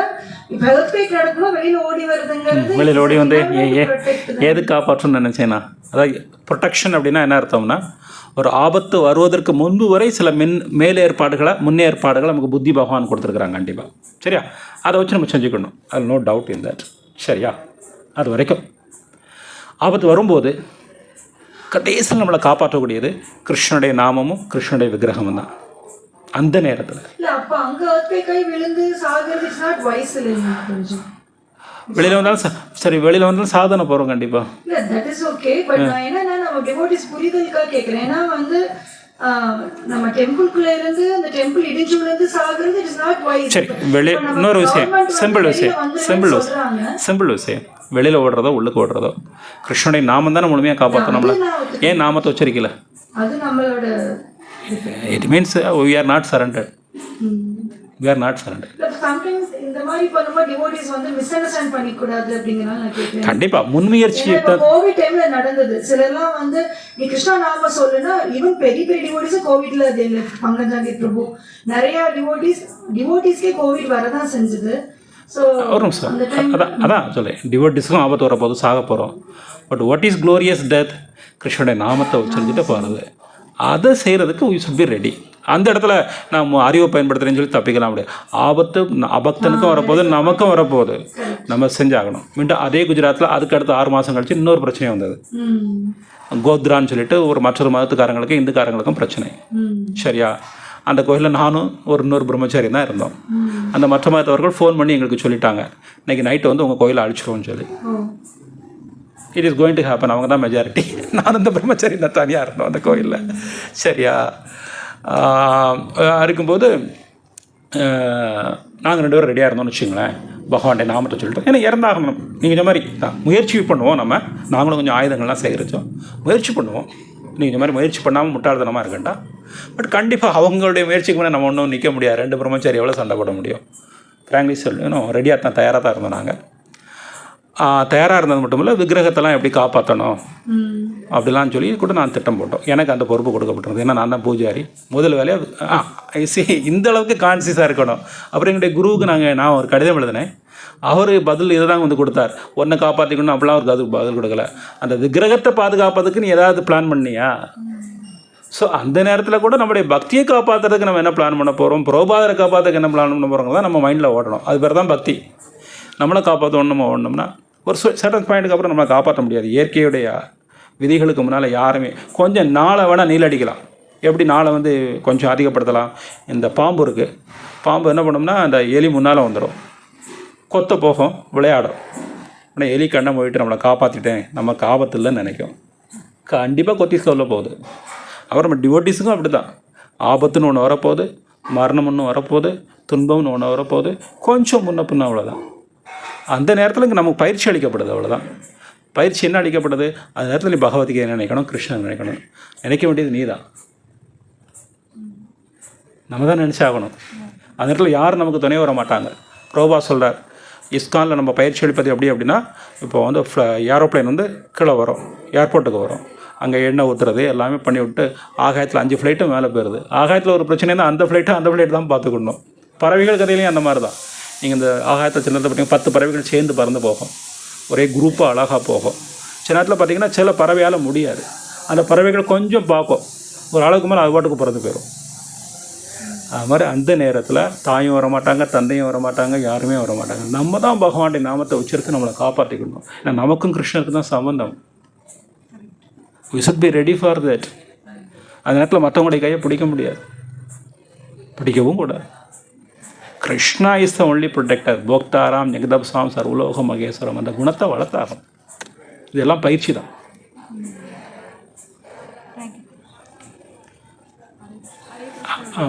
மாதாஜி பிரார்த்தனை வந்து ரொம்ப இதாக பண்ணுறாங்க, பனிஷ்மெண்ட் மாதிரி பண்ணிக்கிறாங்கல்ல, குண்டம் எடுக்கிறது.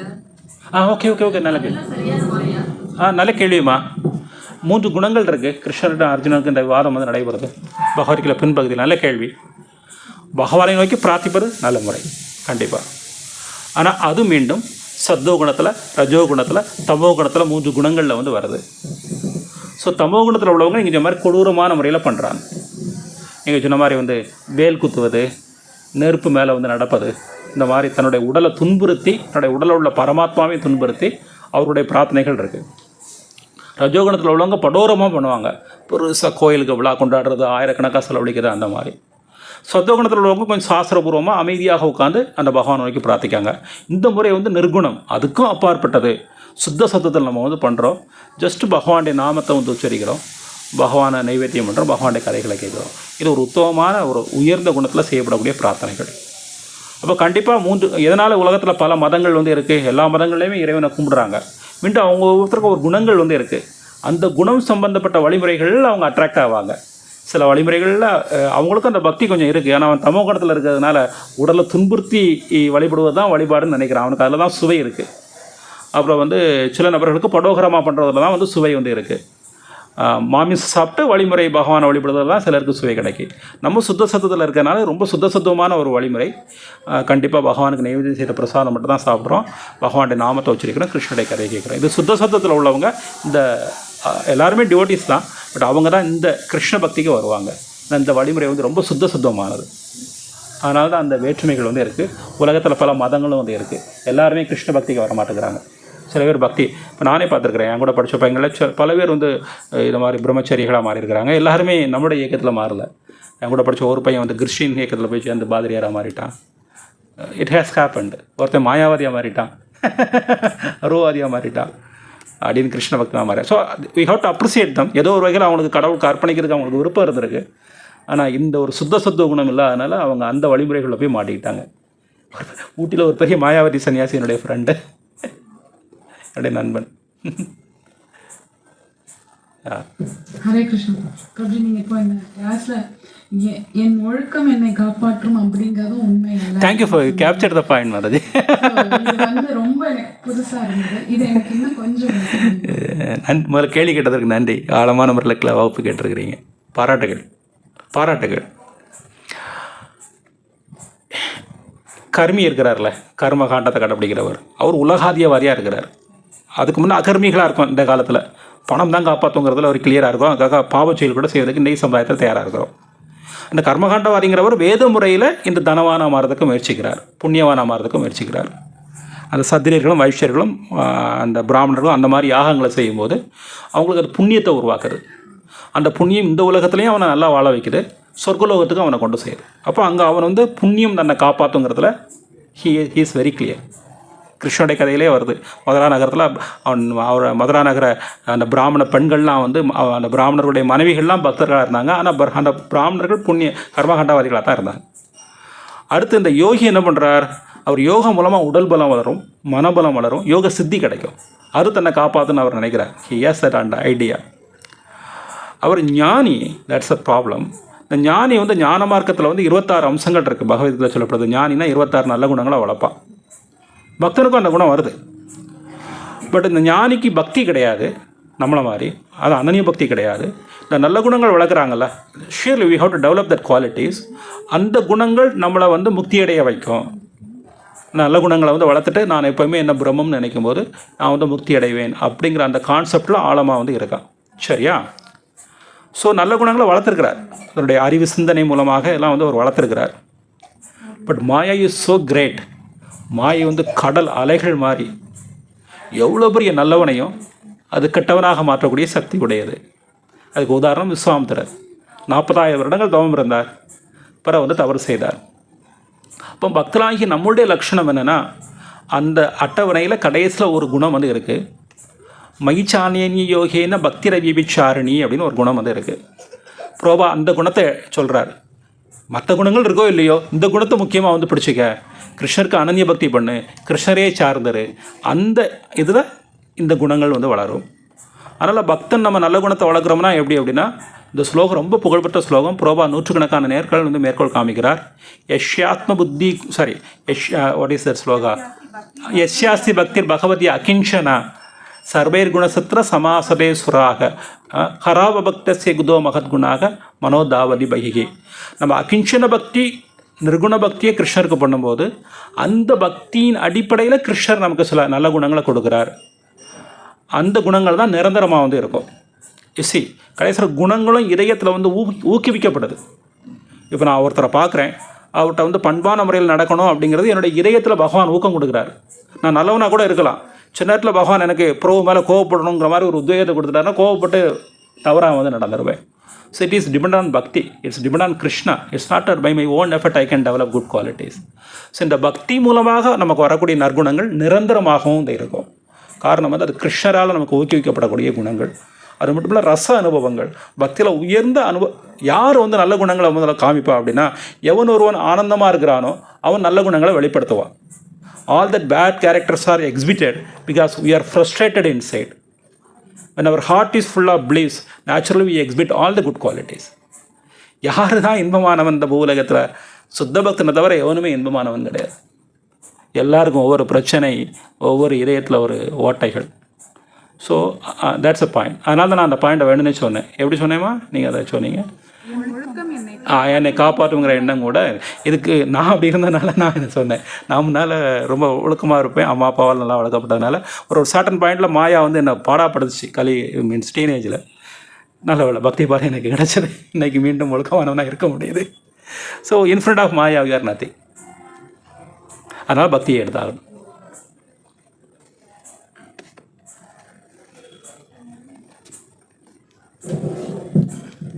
Hare Krishna, I had a question, Sada.